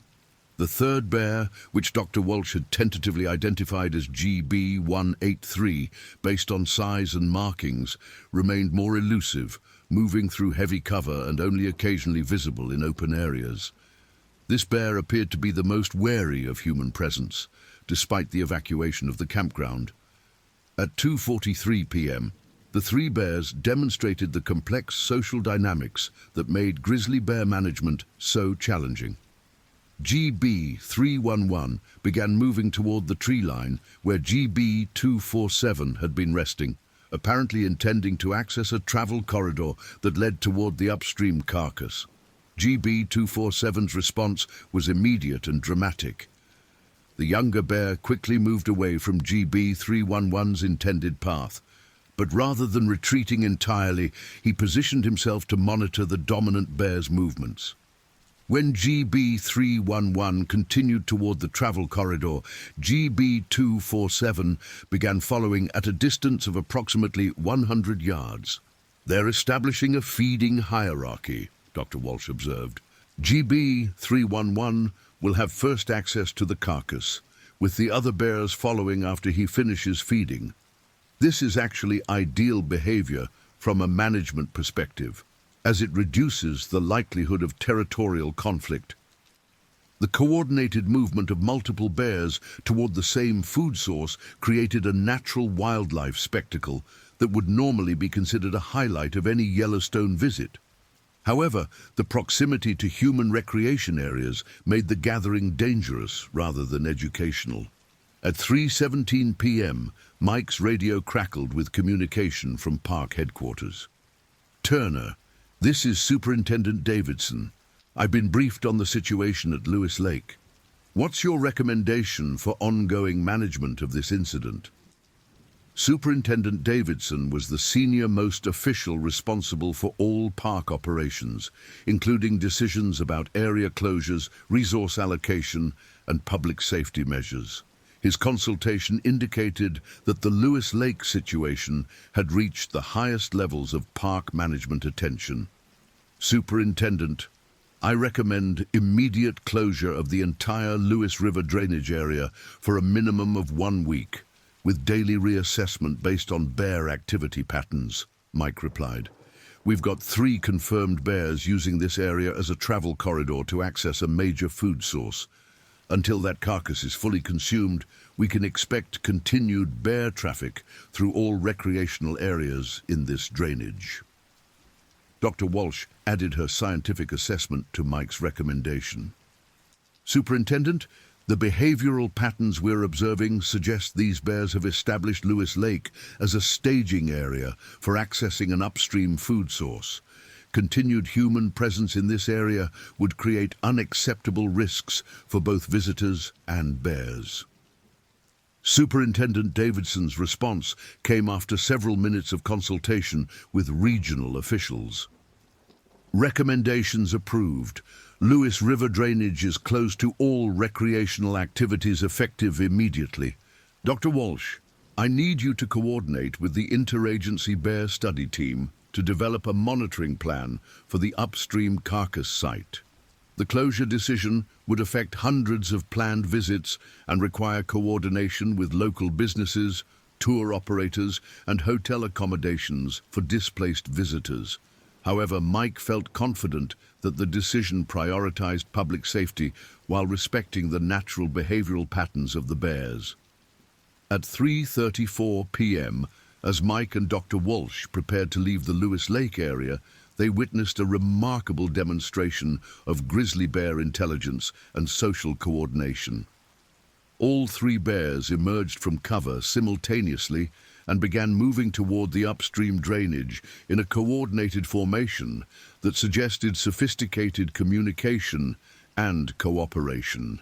GB311 led the procession, his massive form moving with surprising grace through the varied terrain.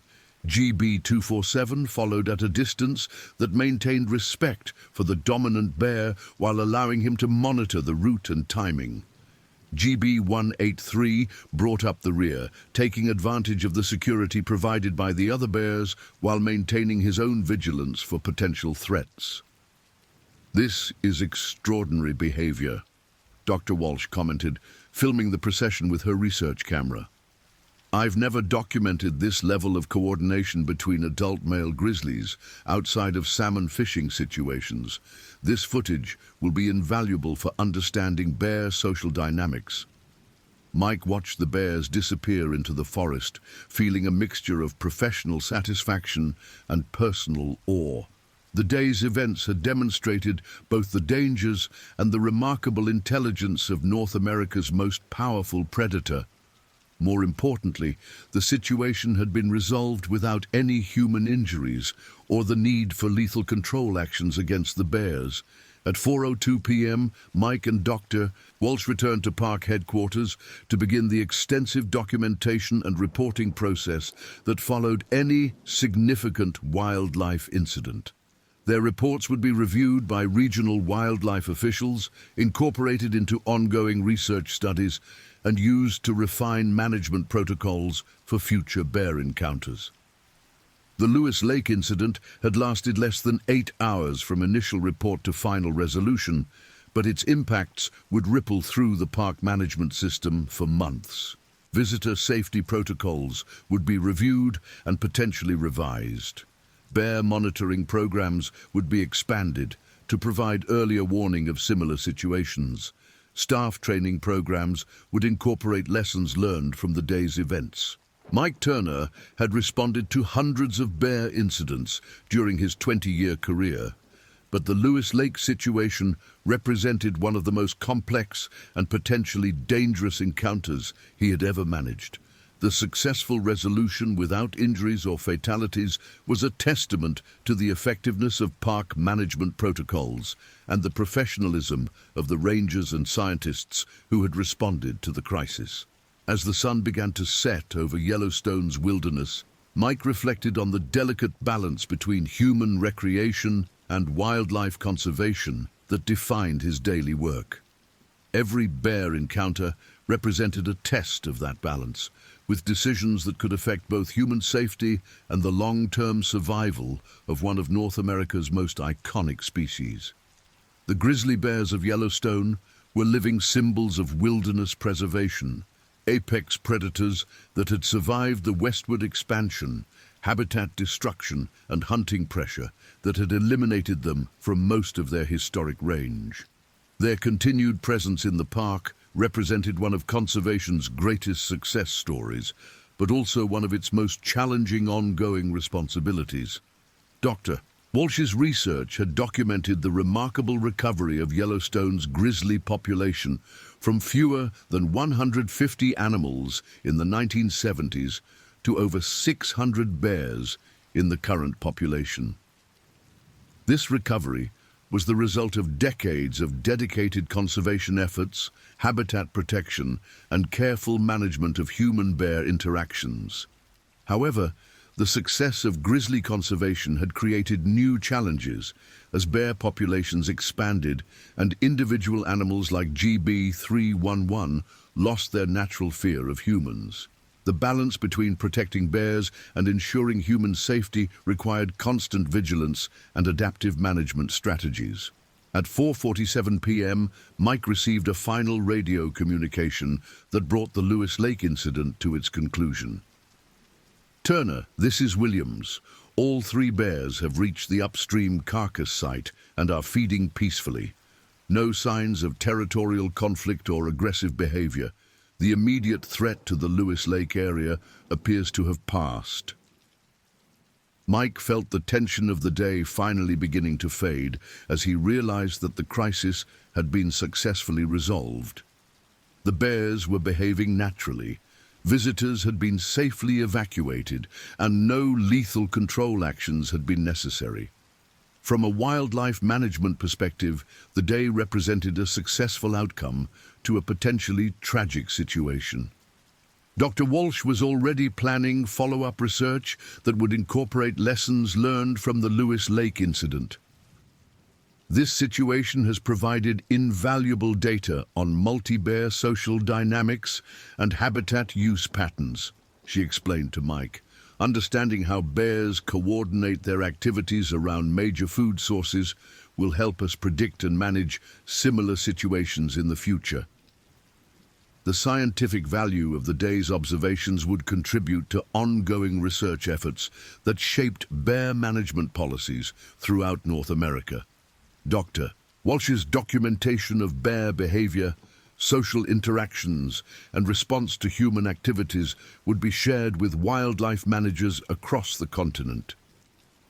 As evening approached, Mike began the drive back to his home outside the park, reflecting on the day's events and their broader significance. The Lewis Lake incident had demonstrated both the challenges and the rewards of working in one of America's premier wilderness areas.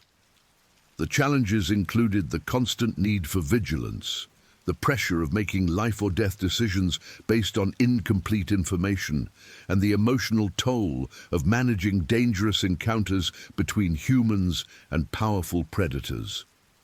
Every bear incident carried the potential for tragedy, and the weight of responsibility for preventing such tragedies was a constant presence in Mike's professional life. But the rewards included the opportunity to work in one of the world's most spectacular natural environments, to contribute to the conservation of iconic wildlife species, and to help visitors safely experience the wonder and beauty of true wilderness. The successful resolution of dangerous situations like the Lewis Lake incident provided deep professional satisfaction and reinforced Mike's commitment to his chosen career. At 5:23 p.m., as Mike pulled into his driveway, his phone rang with a call from his wife Sarah, who had been following news reports of the bear incident throughout the day. "Are you okay? The news is saying there was a major bear situation at Lewis Lake." "Everyone's safe," Mike replied, feeling the day's tension finally beginning to release. "We had 3 bears converging on the campground, but we managed to evacuate everyone without any injuries. Just another day in paradise." Sarah Turner understood the stresses and dangers of her husband's work better than most spouses, having lived through 20 years of emergency calls, dangerous encounters, and the emotional aftermath of wildlife incidents. Her support and understanding were crucial elements that allowed Mike to continue his demanding career. The Lewis Lake incident would become part of Mike's extensive mental catalogue of bear encounters, each one contributing to his growing understanding of grizzly behavior and effective management strategies. The knowledge gained from experiences like Lewis Lake would inform his responses to future incidents and could potentially save lives in situations yet to come. As night fell over Yellowstone, the 3 grizzly bears continued feeding at the upstream carcass site, their natural behaviors unaffected by the day's human drama. For the bears, the Lewis Lake incident had been simply another day of foraging and territorial navigation in their ongoing struggle for survival in one of North America's last great wilderness areas. Mike Turner fell asleep that night with the satisfaction of knowing that his 20 years of experience and training had contributed to a successful outcome in a potentially tragic situation. The Lewis Lake incident had tested every aspect of his professional skills and had demonstrated the effectiveness of park management protocols developed through decades of wildlife research and practical experience. But Mike's peaceful sleep would be short-lived, interrupted at 5:47 a.m. by an emergency radio call that would shatter the quiet resolution of the Lewis Lake incident and thrust him into the most dangerous bear encounter of his career. "All units, this is dispatch. We have a confirmed bear attack in progress at the Bridge Bay campground. Repeat. Active bear attack with multiple casualties. All available personnel respond immediately to Bridge Bay." Mike Turner jerked awake, his years of emergency response training overriding the exhaustion from the previous day's crisis. As he reached for his radio and equipment, he could not have imagined that he was about to face Bear GB311 in an encounter that would test every lesson learned during his 2 decades of wilderness law enforcement. The radio continued crackling with urgent updates as Mike dressed and prepared for what would become the most significant bear incident in Yellowstone's recorded history. Multiple casualties confirmed at Bridge Bay. Request immediate medical helicopter and all available law enforcement personnel. Bear is still in the area and exhibiting extreme aggressive behavior. Mike Turner's peaceful morning had been shattered by the reality that his profession entailed. When powerful predators and vulnerable humans occupied the same landscape, tragedy was always just one moment away. The Lewis Lake incident had been successfully resolved, but Bear GB311 had apparently decided that his tolerance for human presence had reached its limit, As Mike drove through the pre-dawn darkness toward what would become known as the Bridge Bay incident, he could not have predicted that he was about to face the most dangerous 3 minutes of his professional career. The events that were about to unfold would test every aspect of his training, experience, and courage in a confrontation with 800 pounds of apex predator that had decided humans were no longer to be tolerated in his territory. The radio continued broadcasting urgent updates as Mike raced toward Bridge Bay, each transmission adding details to what was clearly a major wildlife emergency. Bear GB311 had moved from the Lewis River drainage to the Bridge Bay area during the night, apparently following the shoreline of Yellowstone Lake in search of additional food sources. At 5:51 a.m., Mike received the transmission that would define the next phase of his career. Turner, your primary on the Bridge Bay incident. Bear GB311 has killed 1 camper and seriously injured 2 others. The bear is defending the attack site and preventing emergency medical access to the injured parties.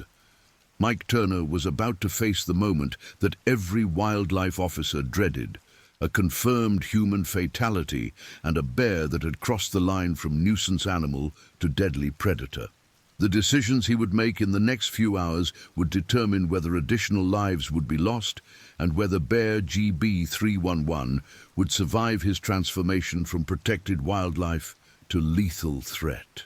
As Mike approached Bridge Bay through the early morning mist rising from Yellowstone Lake, he steeled himself for the most challenging encounter of his career. 20 years of experience had prepared him for this moment, but nothing could fully prepare someone for facing 800 pounds of grizzly bear that had tasted human blood and was prepared to defend his territorial claim with lethal force. The Bridge Bay campground loomed ahead in the pre-dawn darkness, its peaceful appearance masking the violence that had shattered the wilderness, quiet just minutes before. Mike Turner was about to discover that Bear GB311's tolerance for human presence had reached its absolute limit, and that the magnificent predator he had spent years protecting was about to become the most dangerous adversary of his career. At 5:53 a.m., Mike Turner arrived at Bridge Bay to find a scene that would haunt his memories for the rest of his life. The early morning mist rising from Yellowstone Lake was tinged with the metallic smell of blood, and the peaceful campground had been transformed into a battlefield where the ancient conflict between human ambition and natural predation had erupted into deadly violence. Bear GB311 stood over his victim like a conquering warrior, his massive frame silhouetted against the dawn sky as he claimed dominion over territory that humans had thought belonged to them. The 20-year conservation success story that had brought Yellowstone's grizzly population back from the brink of extinction had culminated in this moment. 800 pounds of apex predator asserting his right to exist in the wilderness that had been his home for over 2 decades.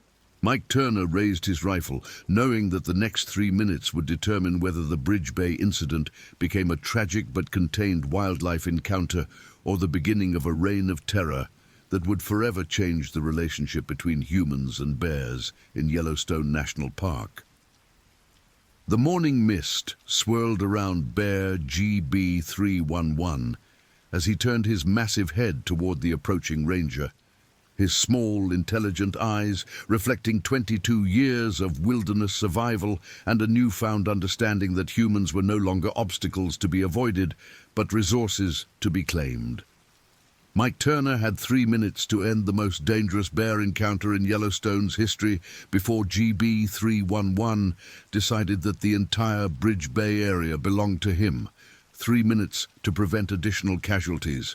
3 minutes to make decisions that would define the rest of his career and determine the fate of one of North America's most magnificent predators.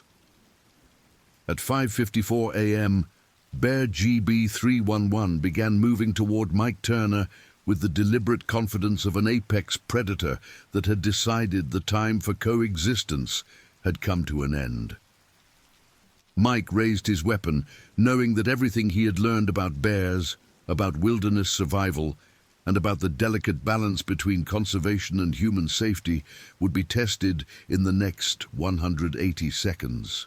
The final confrontation between Mike Turner and Bear GB311 was about to begin, and only one of them would survive the encounter that would forever change how humans and grizzly bears coexisted in the wilderness areas of North America. At 5:54:23 a.m., precisely 17 seconds after Mike Turner arrived at the Bridge Bay attack site, Bear GB311 made his decision. The massive grizzly, weighing an estimated 793 pounds and standing 8 feet 2 inches on his hind legs, had claimed the bloodied campsite as his territory and would defend it against any intruder, regardless of species. The first victim lay motionless near campsite 47, clearly beyond any human assistance. Robert Chen, a 64-year-old retired accountant from Phoenix, Arizona, had been killed instantly when GB311's massive jaws crushed his skull during the initial attack moments earlier. The violence had been swift and decisive, a demonstration of the raw power that made grizzly bears the apex predators of North America's wilderness. 20 feet away, 2 other campers lay critically injured but still alive. Margaret Patterson, a 53-year-old nurse from Denver, had suffered massive lacerations to her torso and arms when she attempted to help Robert Chen. Her husband, David Patterson, 56 years old and a construction supervisor, had sustained severe injuries to his legs and back while trying to drag his wife to safety. Bear GB311 stood over Robert Chen's body with the territorial possession of a predator that had successfully claimed a kill. His massive head swung toward Mike Turner as the ranger approached, and his small, intelligent eyes showed no fear, only the calculating assessment of a dominant animal defending resources from a potential competitor.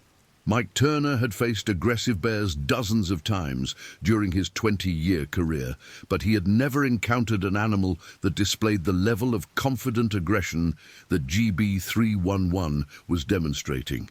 This was not a startled bear seeking escape or a defensive mother protecting cubs. This was a mature male grizzly that had decided humans were either prey animals or territorial competitors, and both scenarios made him extraordinarily dangerous. "David, Margaret, can you hear me?" Mike called out, trying to assess the condition of the surviving victims while simultaneously monitoring GB311's behavior. "I'm Ranger Turner, and I'm here to help you."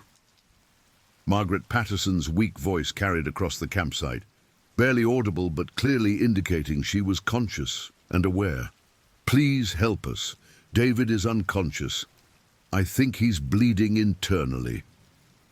The tactical situation was a nightmare for any rescue operation. The injured victims were positioned between Mike and the bear, making it impossible to approach them without entering GB311's defensive perimeter. Any attempt to reach the Pattersons would require moving within striking distance of an 800-pound predator that had already demonstrated his willingness to use lethal force against humans. Mike keyed his radio with his left hand, while maintaining his rifle aimed at GB311 with his right. "Dispatch, this is Turner at Bridge Bay. I have 1 confirmed fatality and 2 critically injured victims. Bear GB311 is guarding the attack site and preventing access to the injured parties. Request immediate medical helicopter and backup personnel." The response came immediately. "Copy that, Turner. Medical helicopter is en route, ETA 12 minutes. Ranger Williams and Dr. Walsh are responding from Lewis Lake, ETA 8 minutes. Additional law enforcement is en route from multiple locations." 12 minutes was a lifetime when dealing with critically injured victims and an aggressive predator.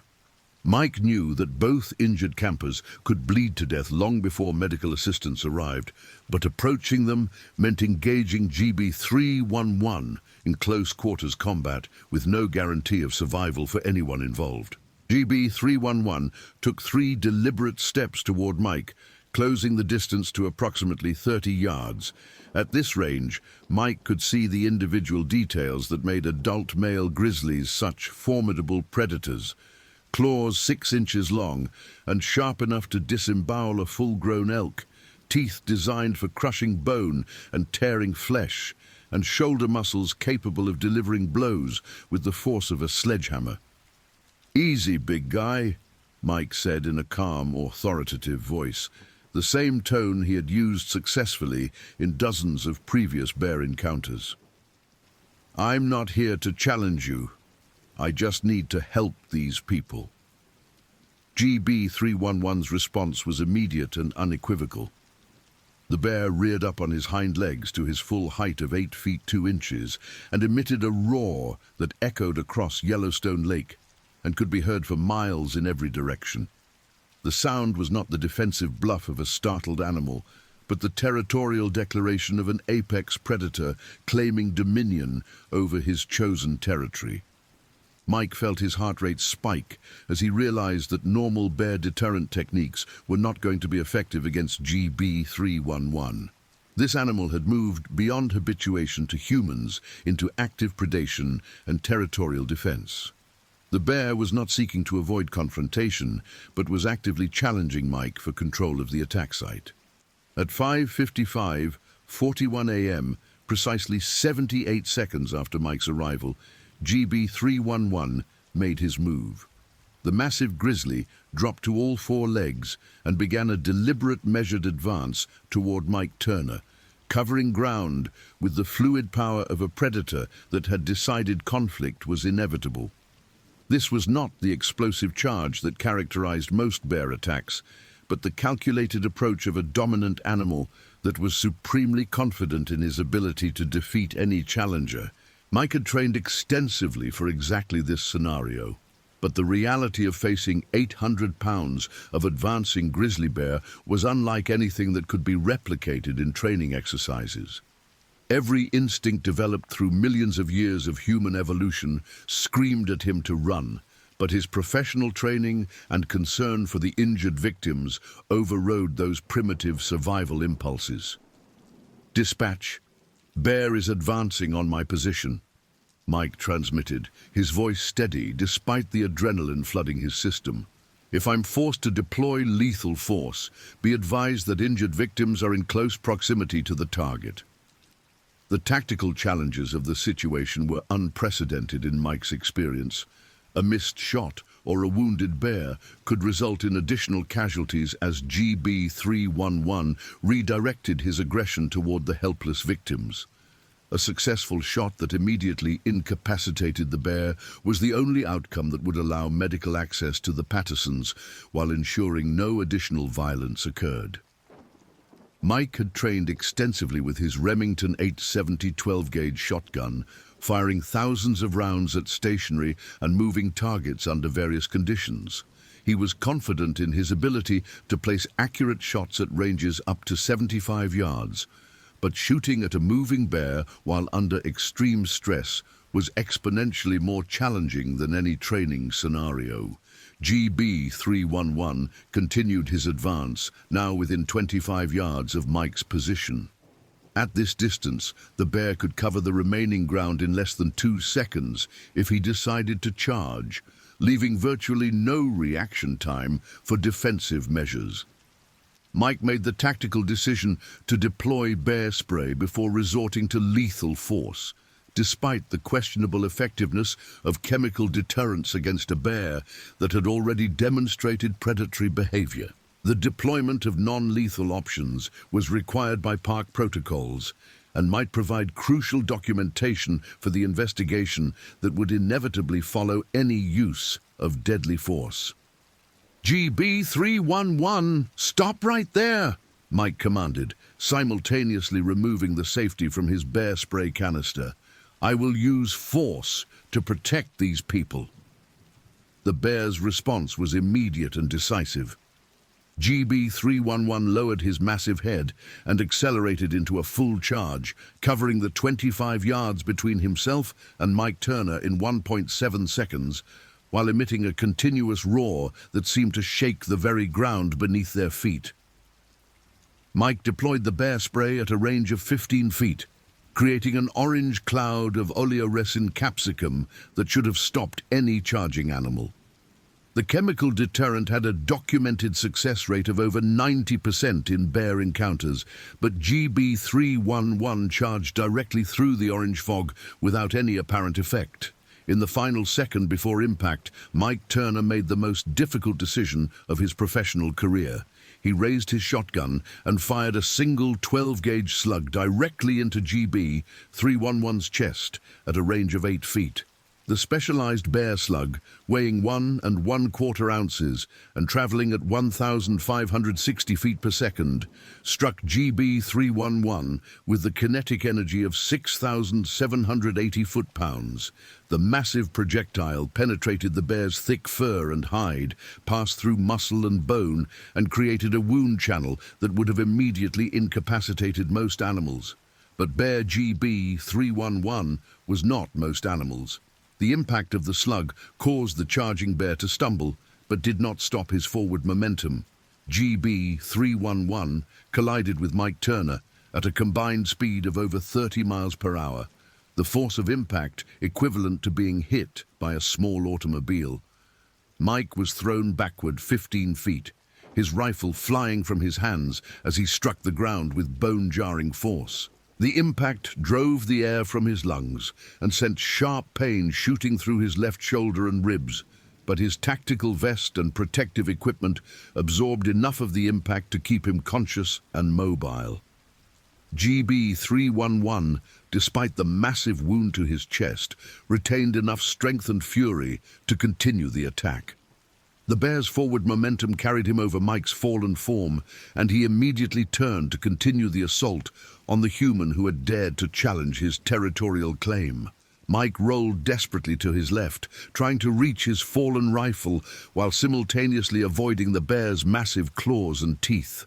GB311's injured condition had slowed his movements but had not diminished his determination to destroy the threat to his dominance. The bear's first swipe with his right paw missed Mike's head by inches, the claws gouging deep furrows in the earth where Mike's face had been moments before. The second swipe caught Mike's tactical vest, the reinforced fabric tearing under the assault but protecting his torso from the claws that could have disemboweled him. Mike reached his rifle and rolled onto his back, bringing the weapon to bear, just as GB311 reared up to deliver a crushing blow with both front paws. The bear's massive form blocked out the morning sun as 800 pounds of wounded predator prepared to end the life of the human who had dared to stand against him. Mike fired his second shot at point-blank range, the muzzle of his rifle less than 3 feet from GB311's chest. The second slug struck the bear in virtually the same location as the first, creating a massive wound that would have killed any animal within seconds. GB311's death was neither immediate nor peaceful. The massive bear collapsed onto Mike Turner, his final roar echoing across Yellowstone Lake as 793 pounds of apex predator died, with his claws still extended toward his human adversary. Mike struggled to breathe under the weight of the dead bear, his ribs screaming in protest as he fought to free himself from beneath GB311's massive form. The bear's blood soaked through Mike's uniform and equipment, a visceral reminder of the violence that had just occurred in one of America's most pristine wilderness areas. The entire encounter, from GB311's initial charge to his final collapse, had lasted exactly 2 minutes and 37 seconds. In that brief span of time, the delicate balance between human recreation and wildlife conservation had been shattered by an explosion of primal violence that had resulted in one human death and the destruction of one of Yellowstone's most magnificent predators. At 5:58:14 a.m., Mike Turner finally extracted himself from beneath Bear GB311's body and immediately turned his attention to the surviving victims. Margaret Patterson was conscious, but in obvious shock, her face pale and her breathing shallow as she fought to maintain consciousness despite significant blood loss. David Patterson remained unconscious, his breathing labored and irregular in a way that suggested serious internal injuries.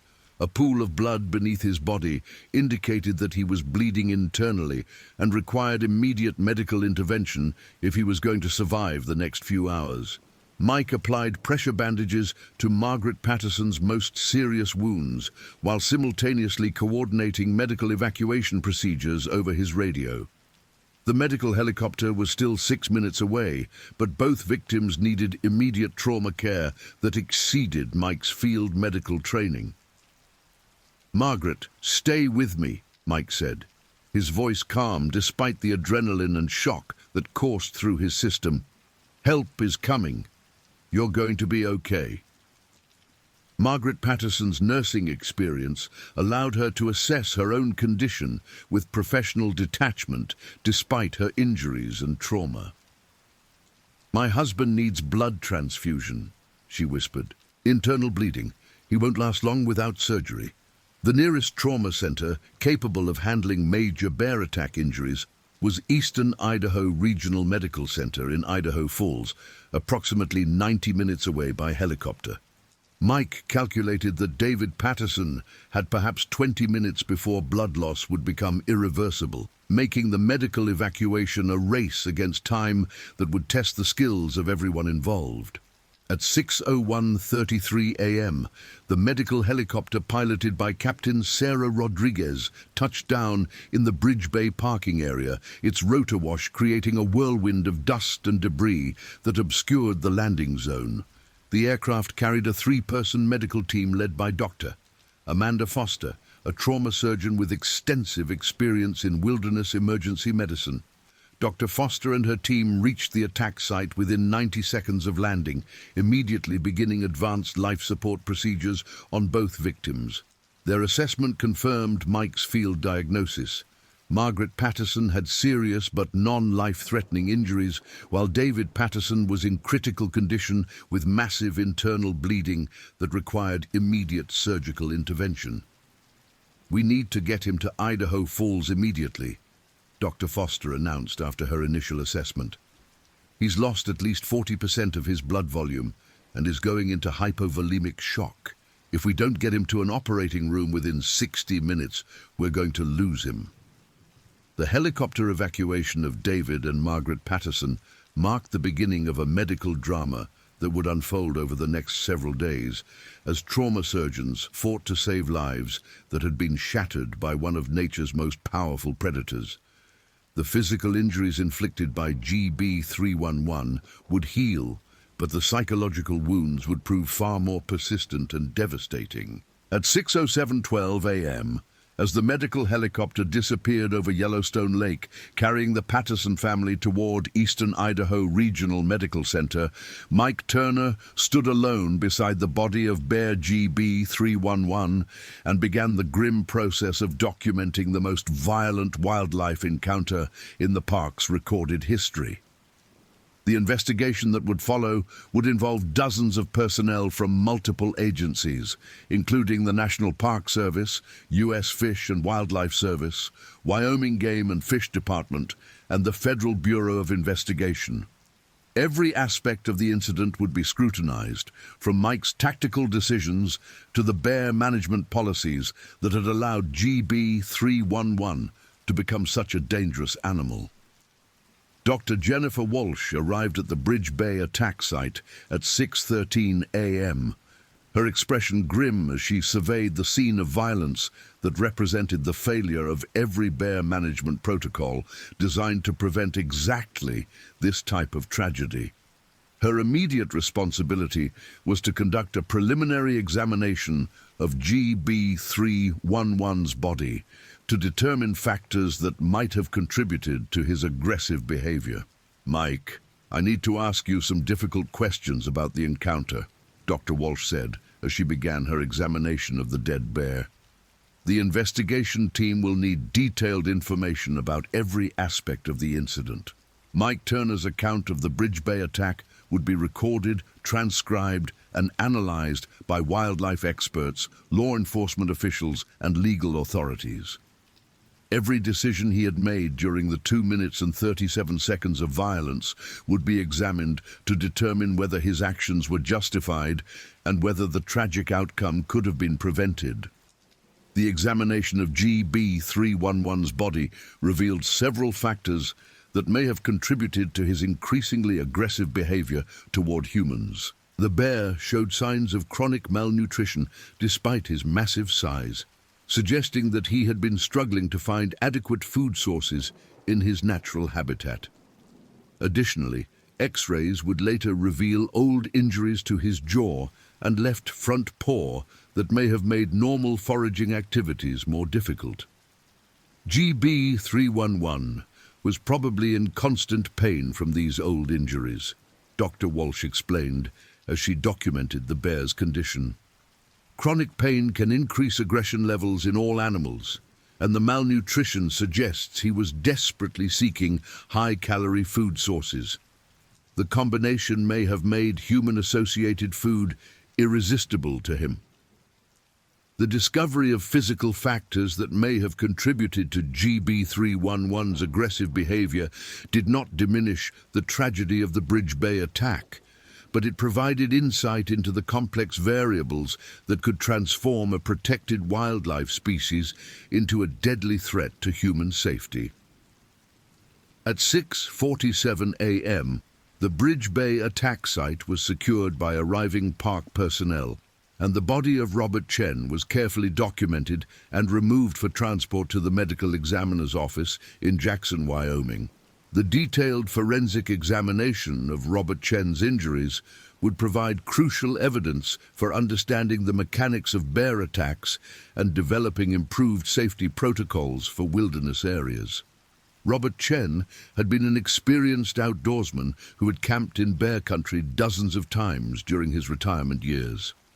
His familiarity with wilderness areas and bear safety protocols made his death particularly shocking to park officials who had assumed that experienced visitors were less likely to become victims of predator attacks.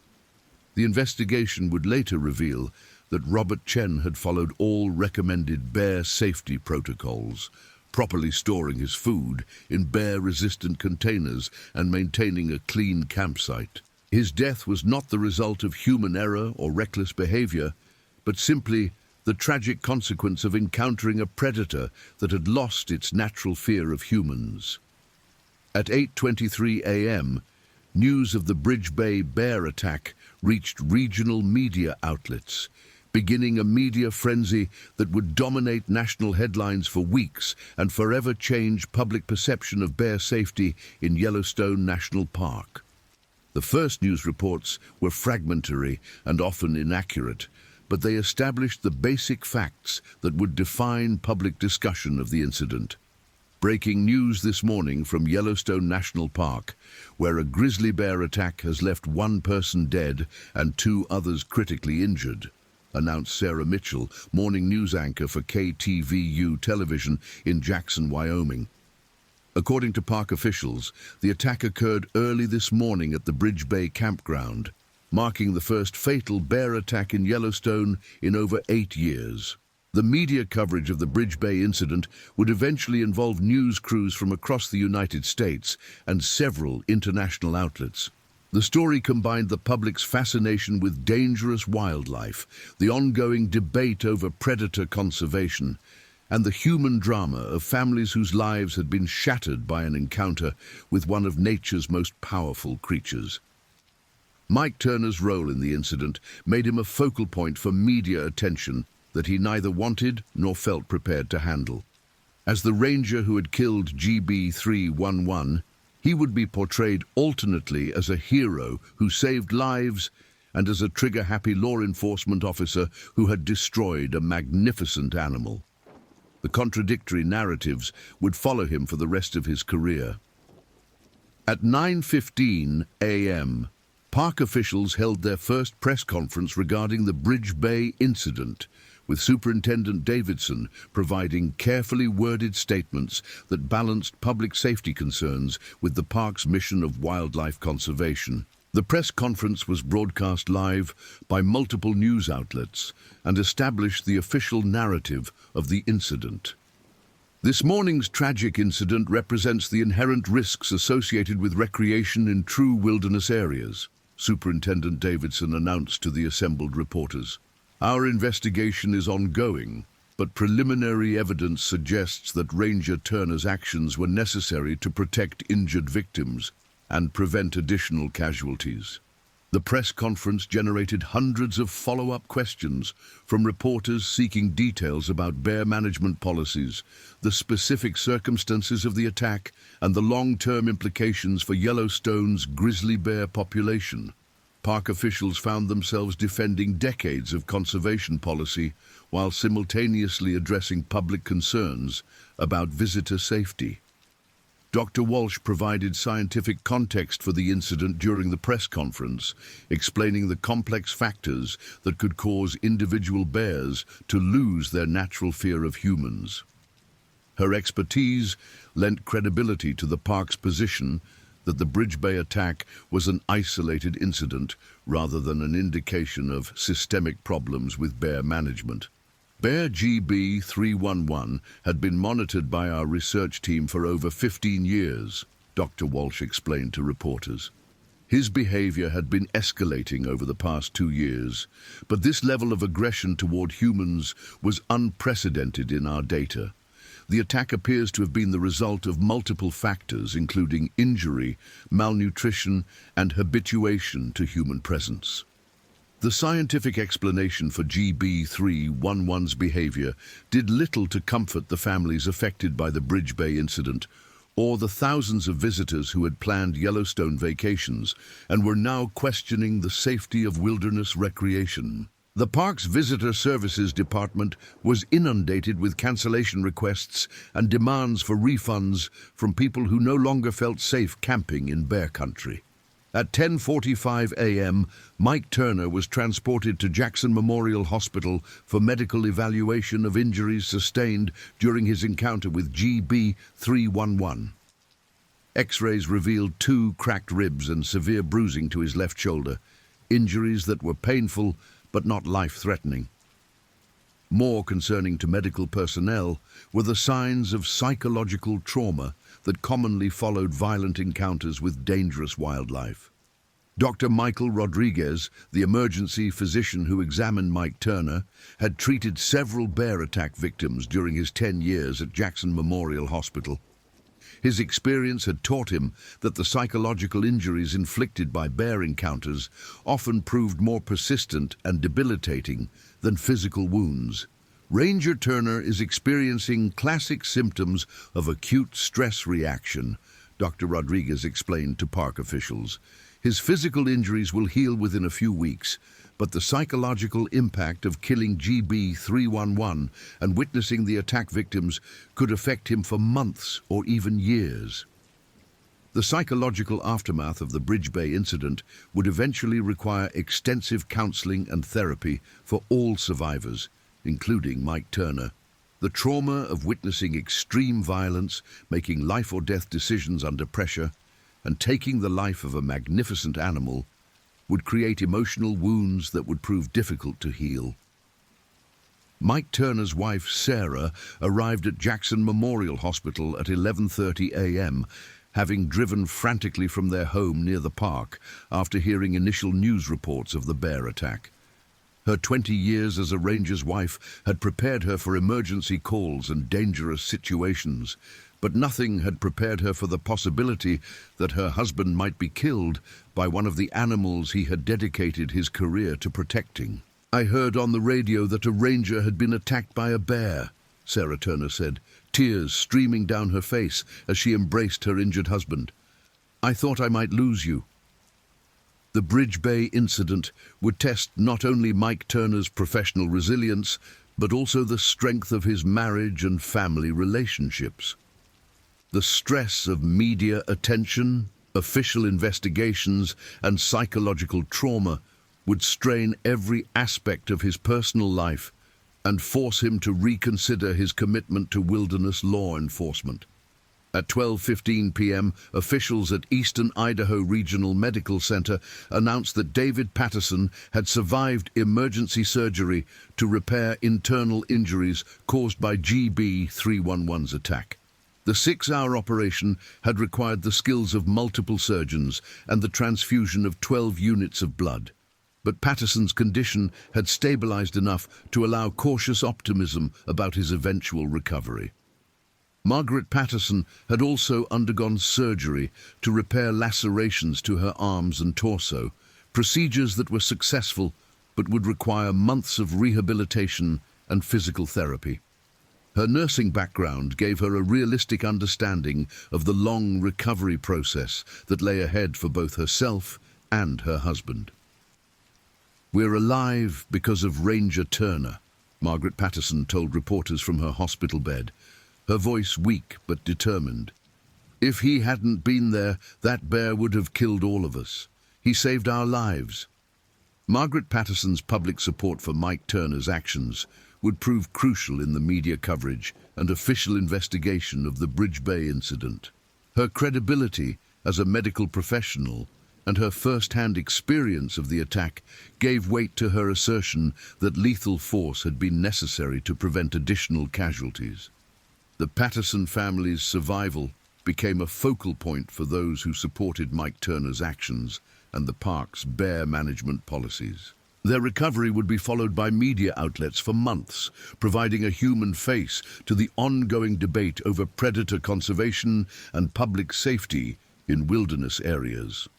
At 1:30 p.m., wildlife officials from the Wyoming Game and Fish Department arrived at the Bridge Bay attack site to begin their portion of the investigation into GB311's behavior and death.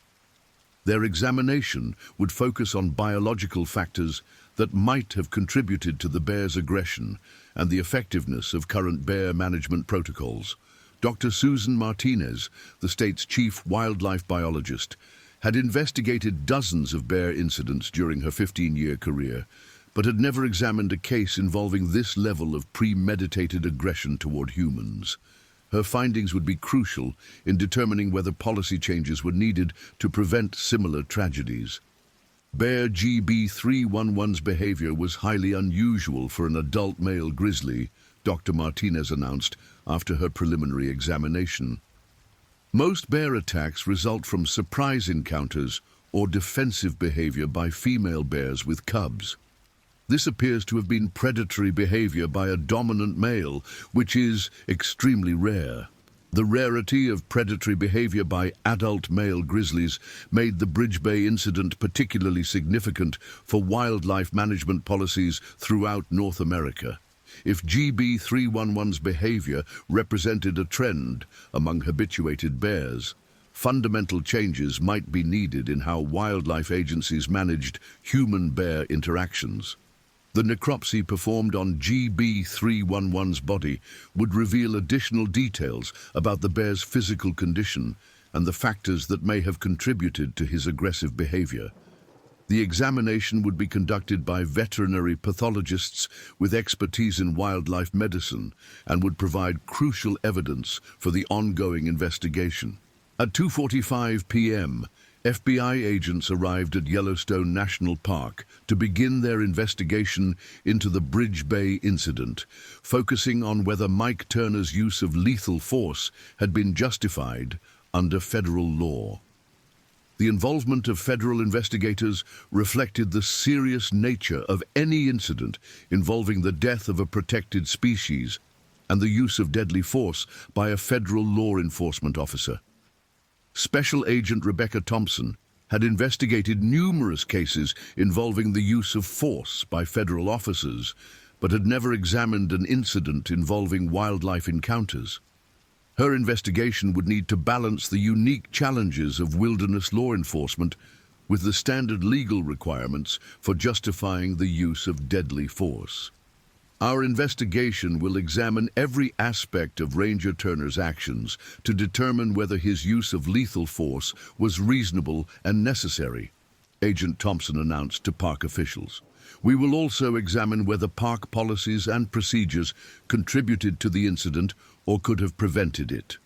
The FBI investigation would eventually exonerate Mike Turner of any wrongdoing, concluding that his actions had been necessary to protect injured victims and prevent additional casualties. However, the months-long investigation would create additional stress for Mike and his family while they waited for official resolution of the incident. Mike Turner's actions during the Bridge Bay incident would be analyzed by use of force experts, wildlife biologists, and legal scholars in an effort to establish precedents for future wilderness law enforcement encounters.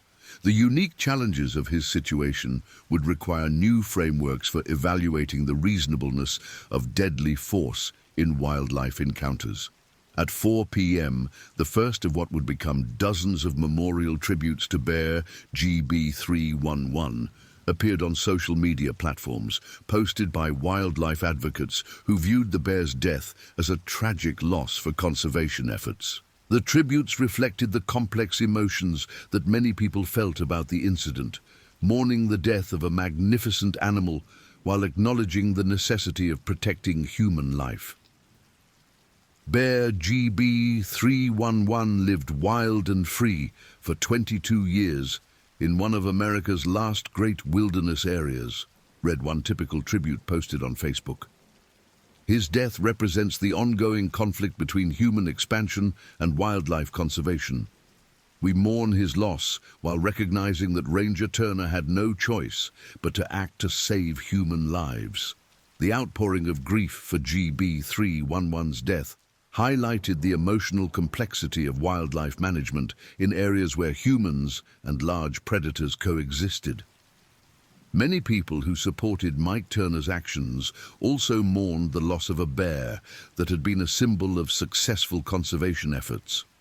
The memorial tributes to GB311 would eventually lead to the establishment of a scholarship fund for wildlife biology students and the creation of a memorial plaque at the Bear Study Area in Yellowstone. These memorials reflected the public's desire to find meaning in the tragedy and to honor both the bear's life and the principles of wildlife conservation. At 5:30 p.m., park officials announced the temporary closure of all camping areas in the southern district of Yellowstone, affecting thousands of visitors who had planned camping trips during the peak summer season. The closure was implemented as a precautionary measure, while officials reviewed bear management protocols and assessed the safety of continued camping operations.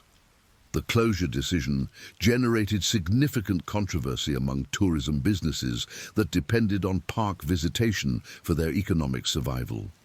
Hotel operators, tour guides, and restaurant owners in gateway communities faced immediate revenue losses as cancelled reservations and deterred visitors affected the entire regional economy.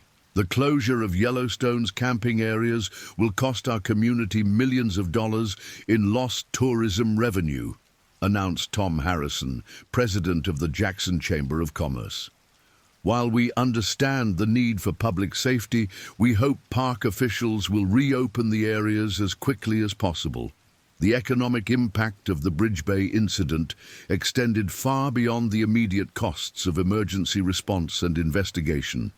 The long-term effects on tourism, wildlife management budgets, and regional economic development would be felt for years as the incident reshaped public perception of wilderness recreation.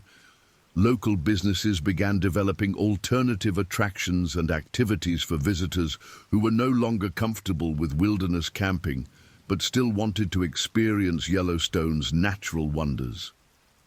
These alternatives included guided day tours, hotel-based packages, and educational programs that provided wildlife viewing opportunities without overnight camping. At 7:15 p.m., Mike Turner was released from Jackson Memorial Hospital and returned home to face the media circus that had developed around his residence. News vans lined the street, and reporters attempted to interview neighbors about Mike's character and his reputation as a wilderness law enforcement officer. Sarah Turner had prepared for the media attention by consulting with park officials and legal advisors about how to handle press inquiries while protecting her family's privacy. The guidance emphasized the importance of referring all questions to official park spokespersons while avoiding any statements that might complicate the ongoing investigation.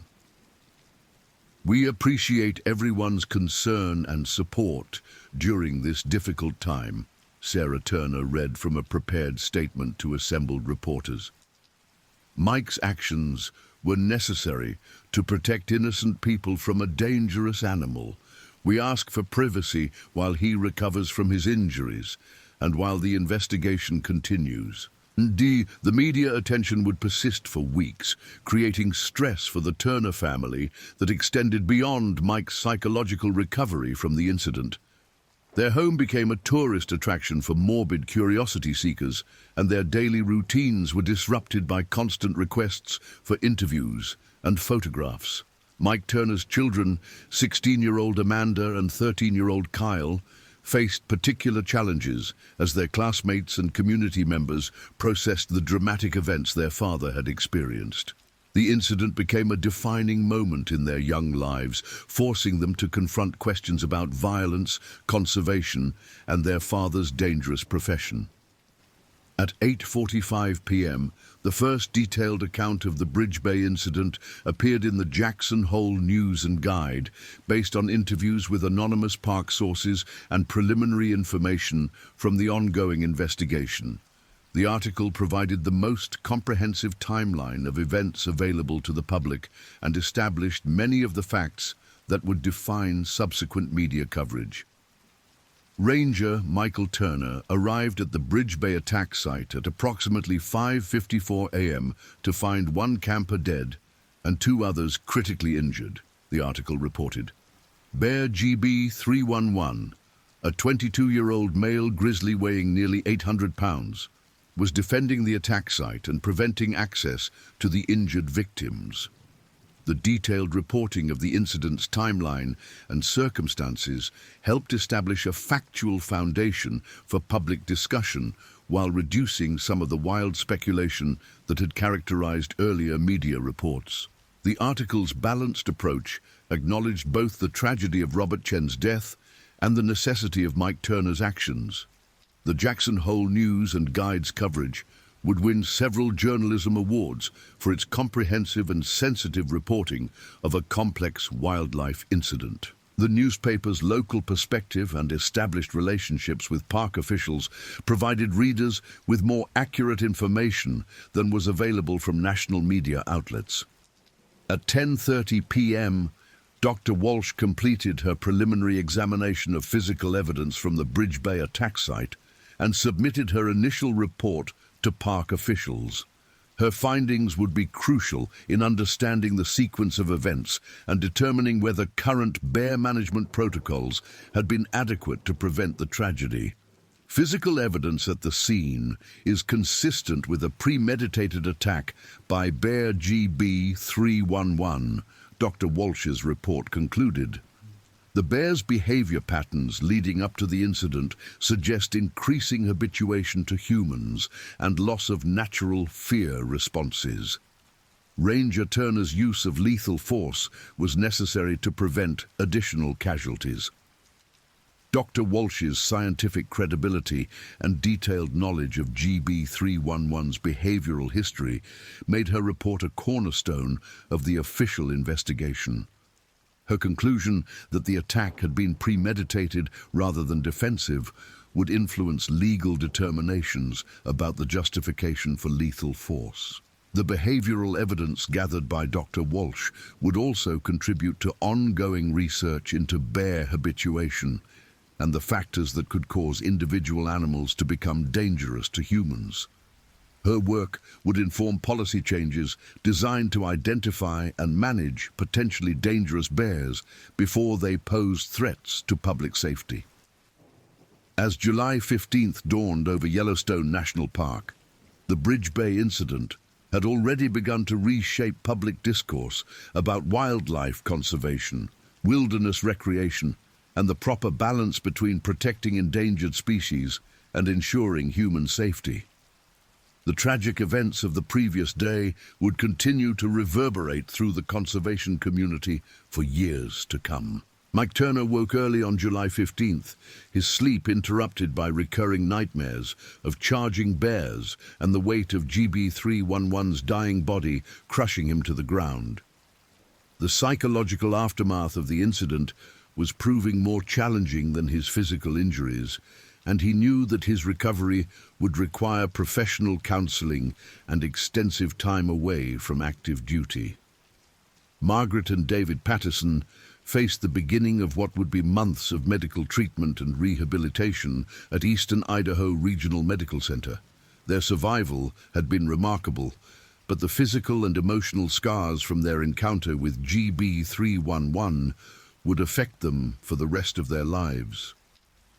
The family of Robert Chen began making arrangements for his funeral and memorial service, while simultaneously processing the random tragedy that had ended his retirement years in such a violent manner. His death would become a symbol of the risks inherent in wilderness recreation and the ongoing conflicts between human activities and wildlife conservation. Park officials prepared for weeks of intense media scrutiny, official investigations, and public debate about bear management policies. The Bridge Bay incident had become a watershed moment that would influence wildlife management decisions throughout North America and shape the future of human-wildlife coexistence in wilderness areas. As the sun rose over Yellowstone Lake on July 15th, the pristine wilderness that had witnessed such violence the day before appeared unchanged by the human drama that had unfolded there. But for everyone whose lives had been touched by the Bridge Bay incident, the relationship between humans and the wild creatures with whom they shared the landscape had been forever altered by 3 minutes of primal violence that had tested the limits of civilization's ability to coexist with nature's most powerful predators. The investigation into the Bridge Bay incident would continue for months, involving dozens of personnel from multiple agencies and generating thousands of pages of documentation. The findings would influence wildlife management policies for decades to come and establish new protocols for managing human-wildlife conflicts in wilderness areas. Mike Turner would eventually return to active duty after extensive counseling and retraining. But his experience during those 3 minutes at Bridge Bay would define the rest of his career, and his understanding of the delicate balance between protecting wildlife and ensuring human safety in America's last great wilderness areas. The story of Bear GB311 and the Bridge Bay incident would become part of the ongoing narrative of wildlife conservation in the American West. A reminder that successful conservation efforts could create their own challenges as recovered wildlife populations tested the boundaries of human tolerance and the limits of coexistence in shared landscapes. 3 weeks after the Bridge Bay incident, Mike Turner sat in the sterile office of Dr. Patricia Hawkins, a clinical psychologist who specialized in treating law enforcement officers who had experienced traumatic incidents. The sessions had become a mandatory part of his return-to-duty process, but Mike found the conversations increasingly difficult as he struggled to reconcile his role as a wildlife protector with his actions as GB311's killer. "Tell me about the dreams, Mike," Dr. Hawkins said, her voice gentle but probing as she sought to understand the psychological impact of the bear encounter. "Are they still occurring every night?" Mike stared out the window at the mountains beyond Jackson, trying to find words for experiences that seemed to defy rational description. "It's always the same. I'm back at Bridge Bay, but this time I can't find my rifle. GB311 keeps charging, but I can't stop him. I watch him kill the Pattersons, then Robert Chen, then he comes for me. I wake up just as his claws reach my face." The nightmares had become a nightly torment that left Mike exhausted and increasingly reluctant to sleep. Sarah Turner had moved to the guest bedroom after Mike's violent thrashing and shouting had begun disrupting her own rest. The physical separation added to Mike's growing sense of isolation and guilt about the incident's impact on his family. Dr. Hawkins made notes in her file while considering her therapeutic approach to Mike's complex trauma. Survivor guilt is common in situations like yours, where you were forced to take a life to save others. Your rational mind knows you had no choice, but your emotional response is processing the loss of an animal you spent years protecting.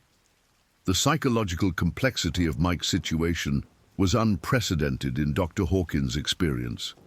Most law enforcement officers who killed in the line of duty struggled with taking human life, but Mike's trauma was compounded by his deep connection to wildlife and his professional identity as a protector of endangered species.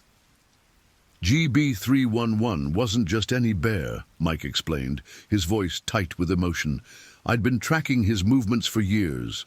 I knew his territory, his behavior patterns, his preferred food sources. In some ways, I felt like I knew him personally. Killing him felt like betraying everything I've worked for. The therapeutic process would require months of intensive counseling to help Mike separate his professional responsibilities from his personal feelings about wildlife conservation. Dr. Hawkins specialized in helping law enforcement officers process traumatic incidents. But Mike's case required understanding both police psychology and the unique emotional challenges faced by wildlife officers. Meanwhile, at Eastern Idaho Regional Medical Center, David Patterson was beginning his third week of intensive care following multiple surgeries to repair internal organs damaged by GB311's attack. His medical team, led by trauma surgeon Dr. Amanda Foster, had performed what many considered a miraculous reconstruction of his severely injured digestive system. Mr. Patterson, your recovery has been remarkable, Dr. Foster explained during her morning rounds. The damage to your liver and intestines was extensive, but the surgical repairs are healing well. You should be able to transfer to a regular room within the next few days. David Patterson's survival had required 16 units of blood transfusions, 7 hours of surgery, and the coordinated efforts of 12 medical specialists. His case had become a textbook example of trauma care for wildlife attack victims, with medical journals requesting detailed case studies of the surgical techniques used to save his life. Margaret Patterson had been transferred to a rehabilitation facility in Salt Lake City, where she was undergoing physical therapy to regain full use of her arms and hands. The nerve damage from GB311's claws had required microsurgery to reconnect severed tendons and restore function to her fingers. The bear's claws created very precise injuries, explained Dr. Michael Chen, the plastic surgeon overseeing Margaret's reconstruction. Each claw track required individual repair of muscles, tendons, nerves, and blood vessels. It's like putting together a very complex three-dimensional puzzle. Margaret's medical background as a registered nurse gave her a realistic understanding of her injuries and recovery timeline. Her professional knowledge was both a blessing and a curse, as she could appreciate the skill of her medical team while also understanding the permanent limitations she would face. "I'll never have full strength in my left hand," Margaret told her husband during one of his visits from his own hospital bed. "But I'm alive, and that's more than Robert Chen can say. We're lucky to be here." The Patterson family's gratitude toward Mike Turner remained unwavering despite their ongoing medical challenges. They had retained an attorney not to pursue legal action, but to ensure their public statements supporting Mike's actions were properly documented for the ongoing investigations.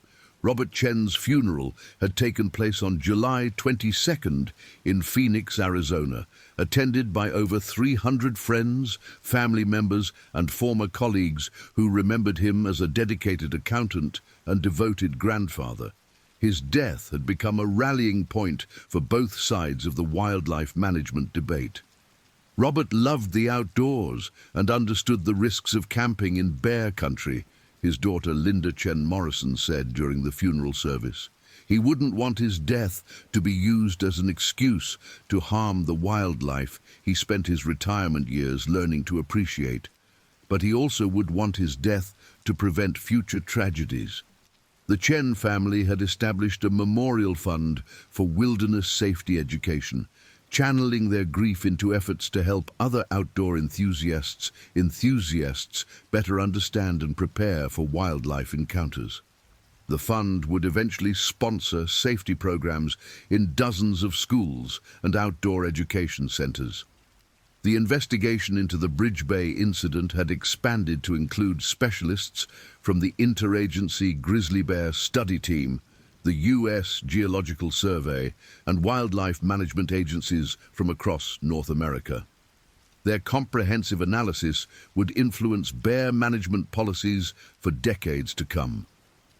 Dr. Elena Martinez, the regional coordinator for grizzly bear research, had been appointed to lead the scientific review of the incident. Her team's mandate included analyzing GB 311's behavioral history, examining the effectiveness of current management protocols, and developing recommendations for preventing similar tragedies. Bear GB 311's case represents a convergence of factors that created a perfect storm for human-wildlife conflict, Dr. Martinez explained in her interim report. Habitat pressures, chronic injuries, food scarcity, and habituation to human presence combined to create an animal that posed unprecedented risks to public safety. The scientific analysis revealed that GB 311 had been suffering from chronic arthritis in his joints, likely the result of old injuries from territorial fights with other male bears. The condition would have made normal foraging activities increasingly difficult and painful, driving him to seek easier food sources associated with human activity. Additionally, the unusually dry summer of 2024 had reduced the availability of natural food sources throughout GB 311's range.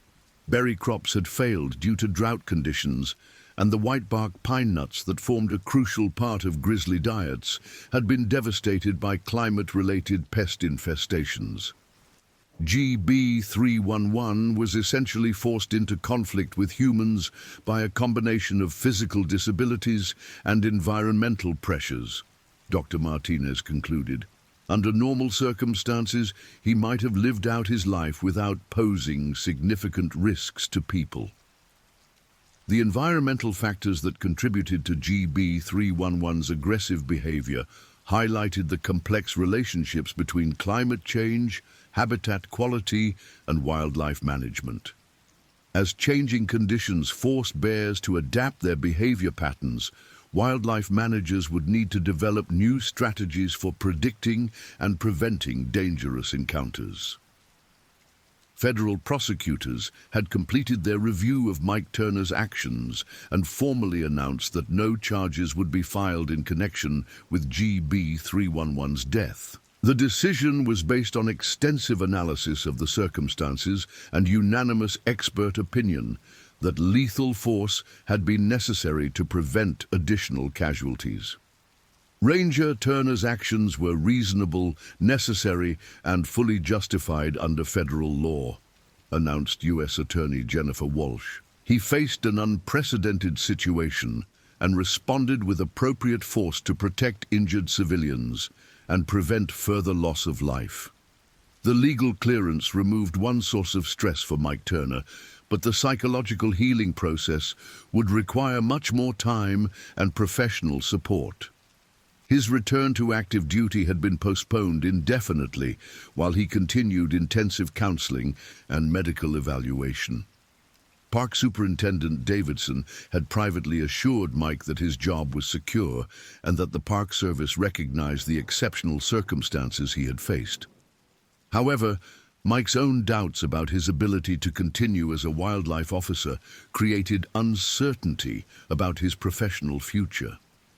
"I've spent 20 years trying to protect bears, and then I killed the most magnificent specimen I'd ever encountered," Mike confided to Dr. Hawkins during one of their sessions.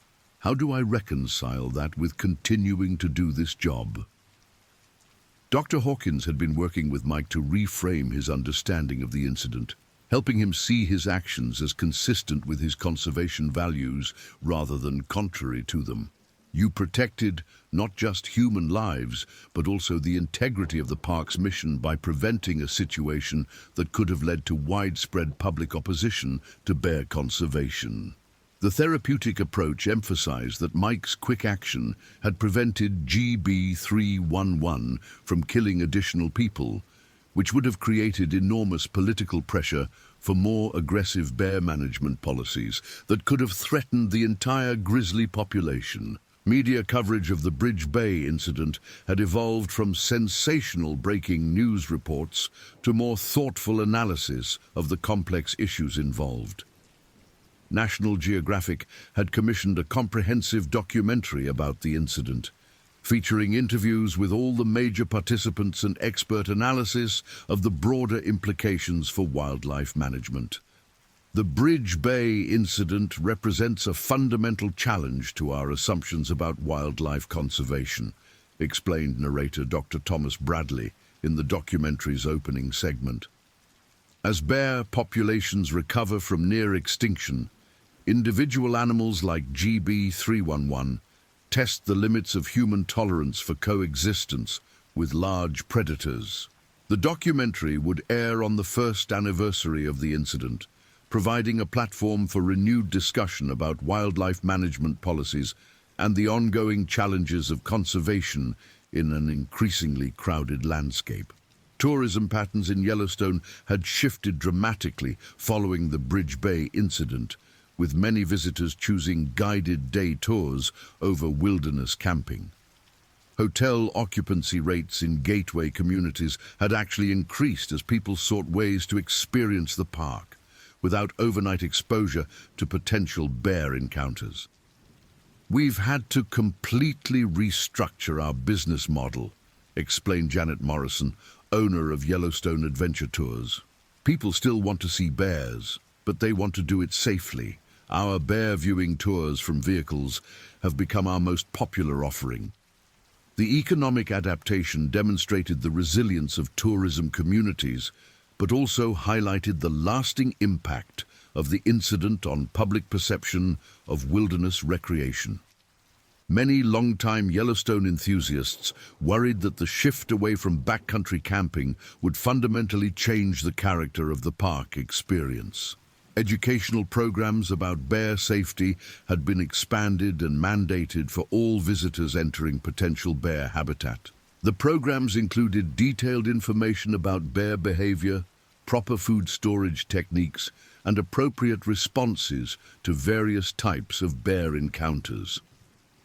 Education is our first line of defense against future incidents, explained Chief Ranger Maria Santos, who had been appointed to oversee the enhanced safety programs. The more people understand about bear behavior, the better equipped they are to avoid dangerous situations. The educational initiatives had received funding from the Robert Chen Memorial Foundation and support from wildlife organizations that viewed public education as crucial for long-term conservation success. The programs were being studied by other parks and wildlife areas as potential models for improving visitor safety. 6 months after the Bridge Bay incident, Mike Turner made his first return visit to the attack site, accompanied by Dr. Hawkins as part of his therapeutic recovery process. The campground had been redesigned with improved lighting, emergency communication systems, and better sightlines that would make future bear encounters less likely.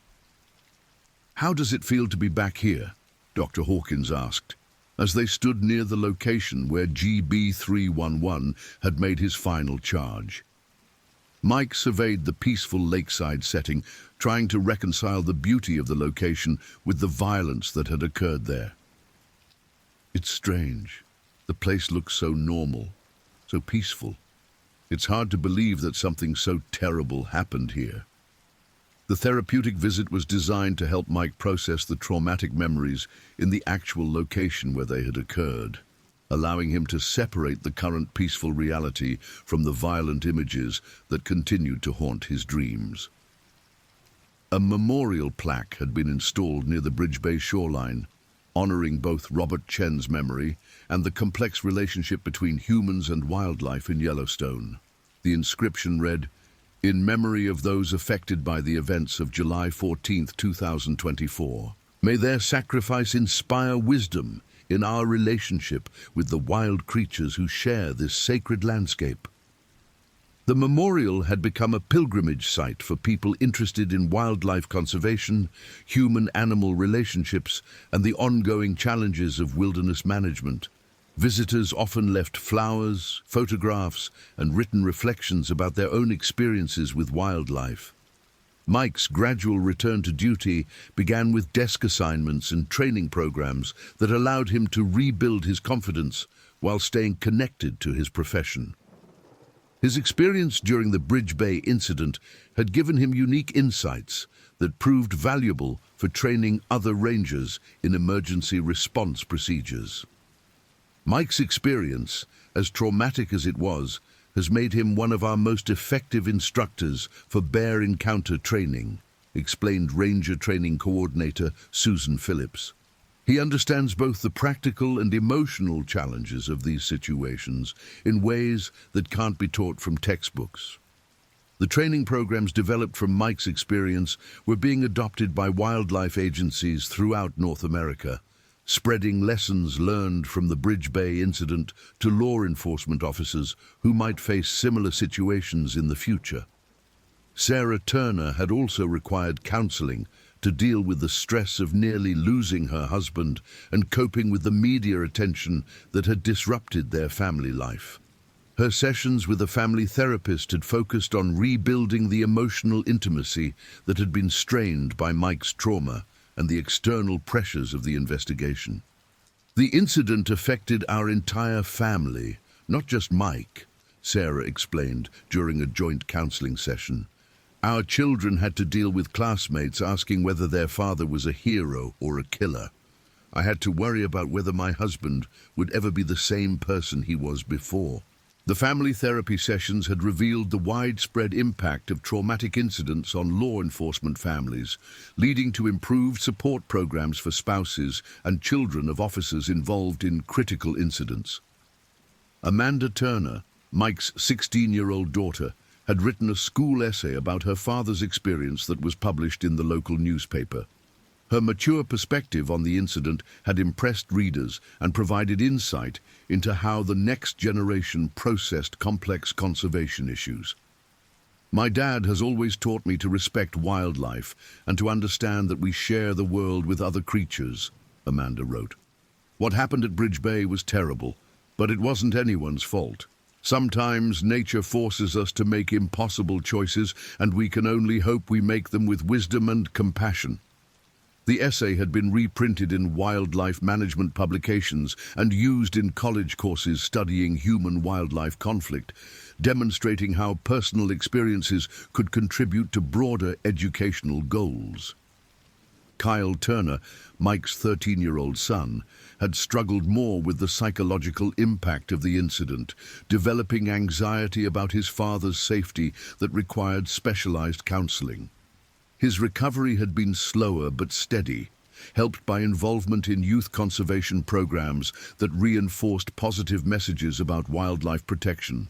Kyle needed to understand that his father's job was about protecting both people and animals, explained child psychologist Dr. Rebecca Martinez. The Bridge Bay incident created confusion about that mission, but therapy helped him see how the two goals were actually connected.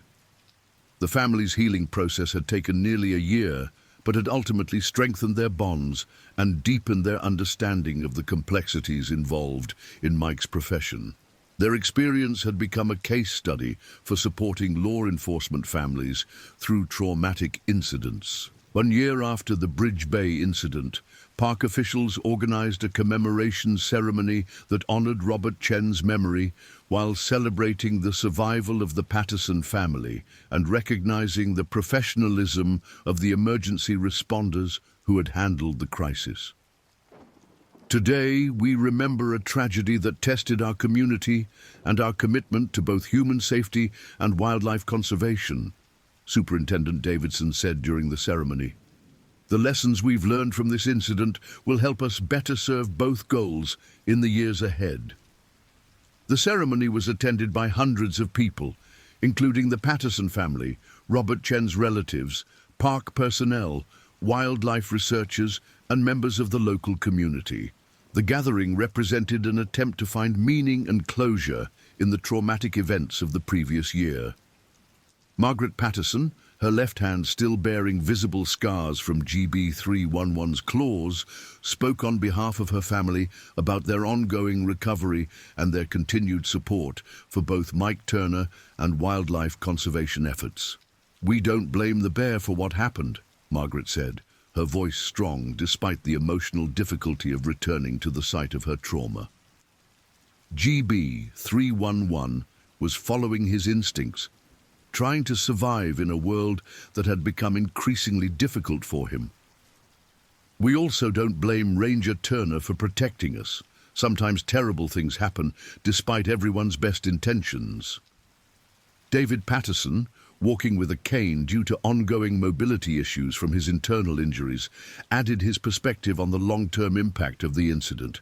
"Our physical wounds have healed, but the emotional scars will be with us forever. However, we've also gained a deeper appreciation for life and for the dedicated people who risk their safety to protect others." The Patterson family's continued support for wildlife conservation had influenced public opinion about the incident, helping to maintain political support for bear management programs despite the tragedy that had occurred. Mike Turner attended the ceremony but did not speak publicly, still processing his own emotional recovery and uncertain about his long-term career plans. His presence was noted by attendees as a sign of his resilience and commitment to healing from the traumatic experience.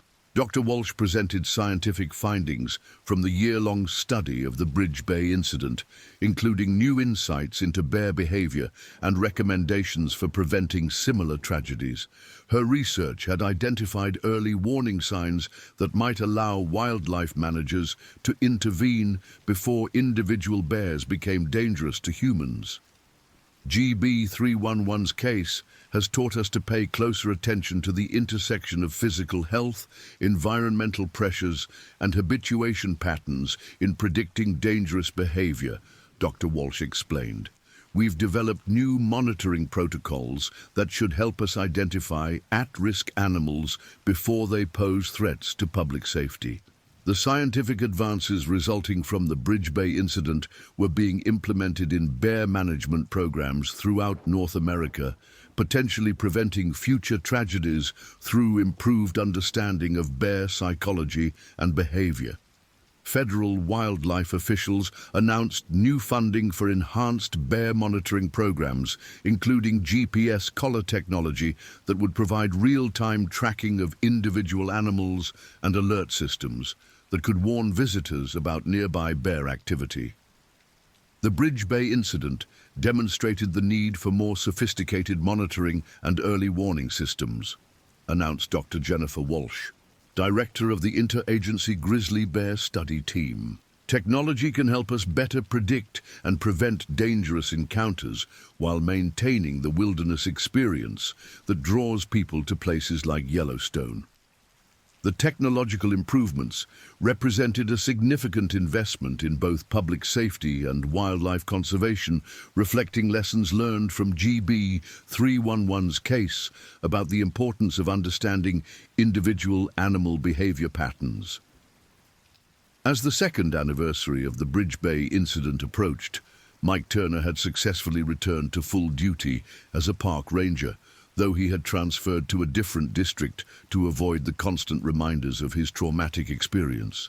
His recovery had been gradual but complete, aided by ongoing counseling and the support of his family and colleagues. Mike's return to active duty represents a triumph of the human spirit over trauma, observed Dr. Hawkins, who had continued working with him throughout his recovery. His experience has made him a more compassionate and effective officer, capable of helping others who face similar challenges. Mike's new assignment involved training other rangers in emergency response procedures, wildlife encounter protocols, and stress management techniques. His first-hand experience with extreme situations had made him a valuable resource for preparing other officers for the challenges of wilderness law enforcement. The Patterson family had established a scholarship fund for emergency medical technicians, inspired by the life-saving care they had received following their attack. The fund would provide training opportunities for rural EMTs who might respond to wildlife attack victims in remote areas. We wanted to honor the people who saved our lives by helping others develop the skills to save lives in similar situations, David Patterson explained. Emergency medical care in wilderness areas requires special training and equipment, and we want to support that preparation. The scholarship program had trained dozens of emergency responders in wilderness medicine techniques, creating a lasting positive legacy from the tragic events at Bridge Bay. Robert Chen's family had continued their support for wilderness safety education through the Memorial Foundation, established in his honor. The Foundation's programs had reached thousands of outdoor enthusiasts with improved safety information and bear awareness training. Robert would be proud to know that his death contributed to saving other lives through education and preparation, said his daughter Linda Chen Morrison. He believed that knowledge and respect for wildlife were the keys to safe wilderness recreation. The educational programs funded by the Chen Memorial Foundation were being adopted by outdoor education centers, scout troops, and university programs throughout the country, spreading bear safety awareness far beyond the boundaries of Yellowstone National Park.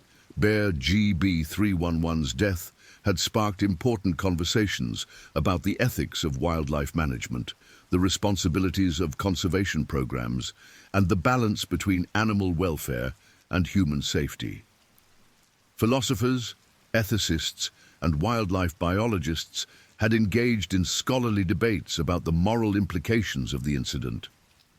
The Bridge Bay incident forces us to confront fundamental questions about our relationship with wild animals, wrote Dr. Sarah Chen, a philosopher specializing in environmental ethics.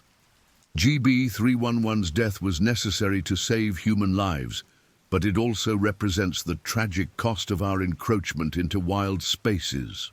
The ethical discussions had contributed to development of new frameworks for making wildlife management decisions, incorporating both utilitarian considerations about human safety and deeper questions about our moral obligations to individual animals and species. The long-term impact of the Bridge Bay incident on Yellowstone's grizzly bear population had been carefully monitored by wildlife biologists.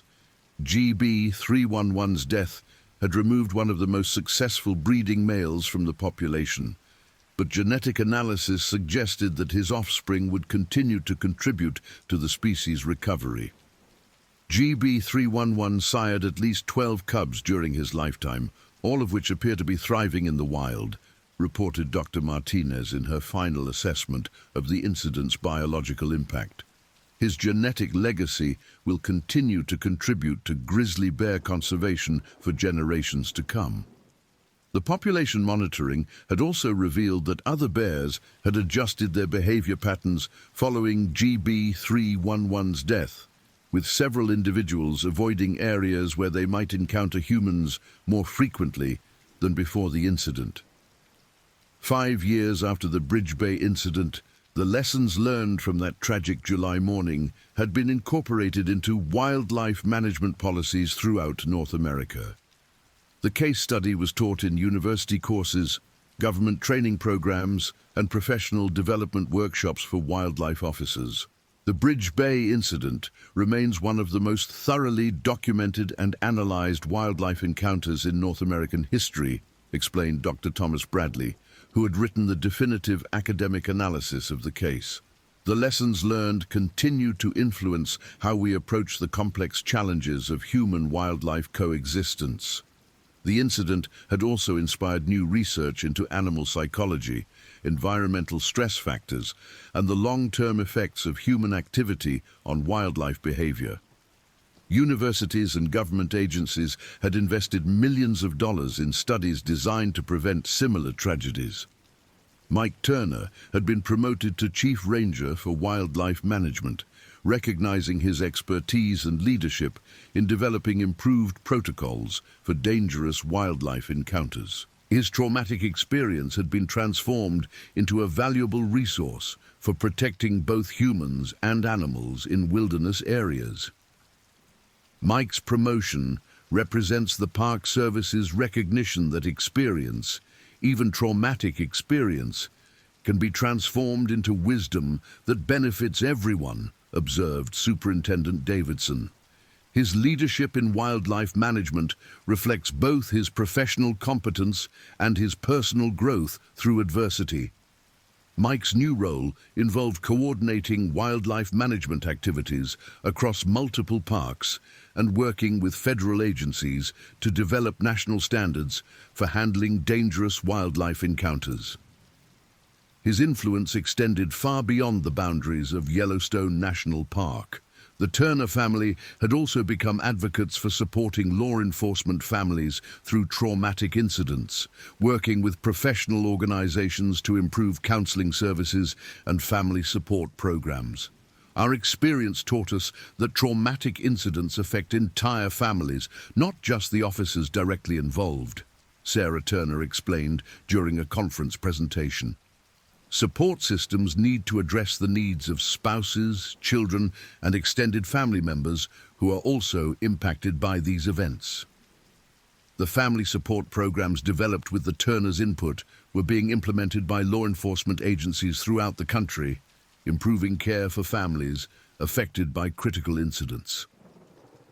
As the 10th anniversary of the Bridge Bay incident approached, plans were being made for a comprehensive retrospective that would examine the long-term impacts of the tragedy on wildlife management, public policy, and the individuals whose lives had been forever changed by their encounter with Bear GB 311.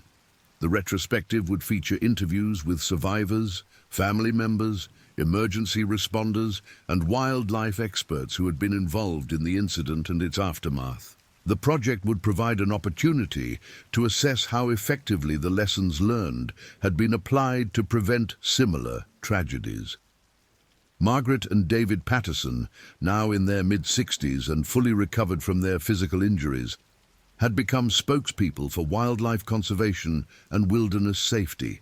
Their perspective as attack survivors who continued to support both human safety measures and bear protection had influenced public opinion and policy decisions. Our encounter with GB 311 was terrifying and life-changing, but it also deepened our appreciation for the complexity of wildlife conservation, Margaret Patterson reflected. Simple solutions don't exist for the challenges of sharing our world with large predators, but that doesn't mean we should stop trying to find ways to coexist. The Pattersons' continued advocacy for balanced wildlife management policies had helped maintain public support for conservation programs, despite the tragic circumstances of their introduction to these issues. Robert Chen's legacy lived on through the educational programs funded by his Memorial Foundation and the thousands of people who had learned improved wilderness safety techniques as a result of his death.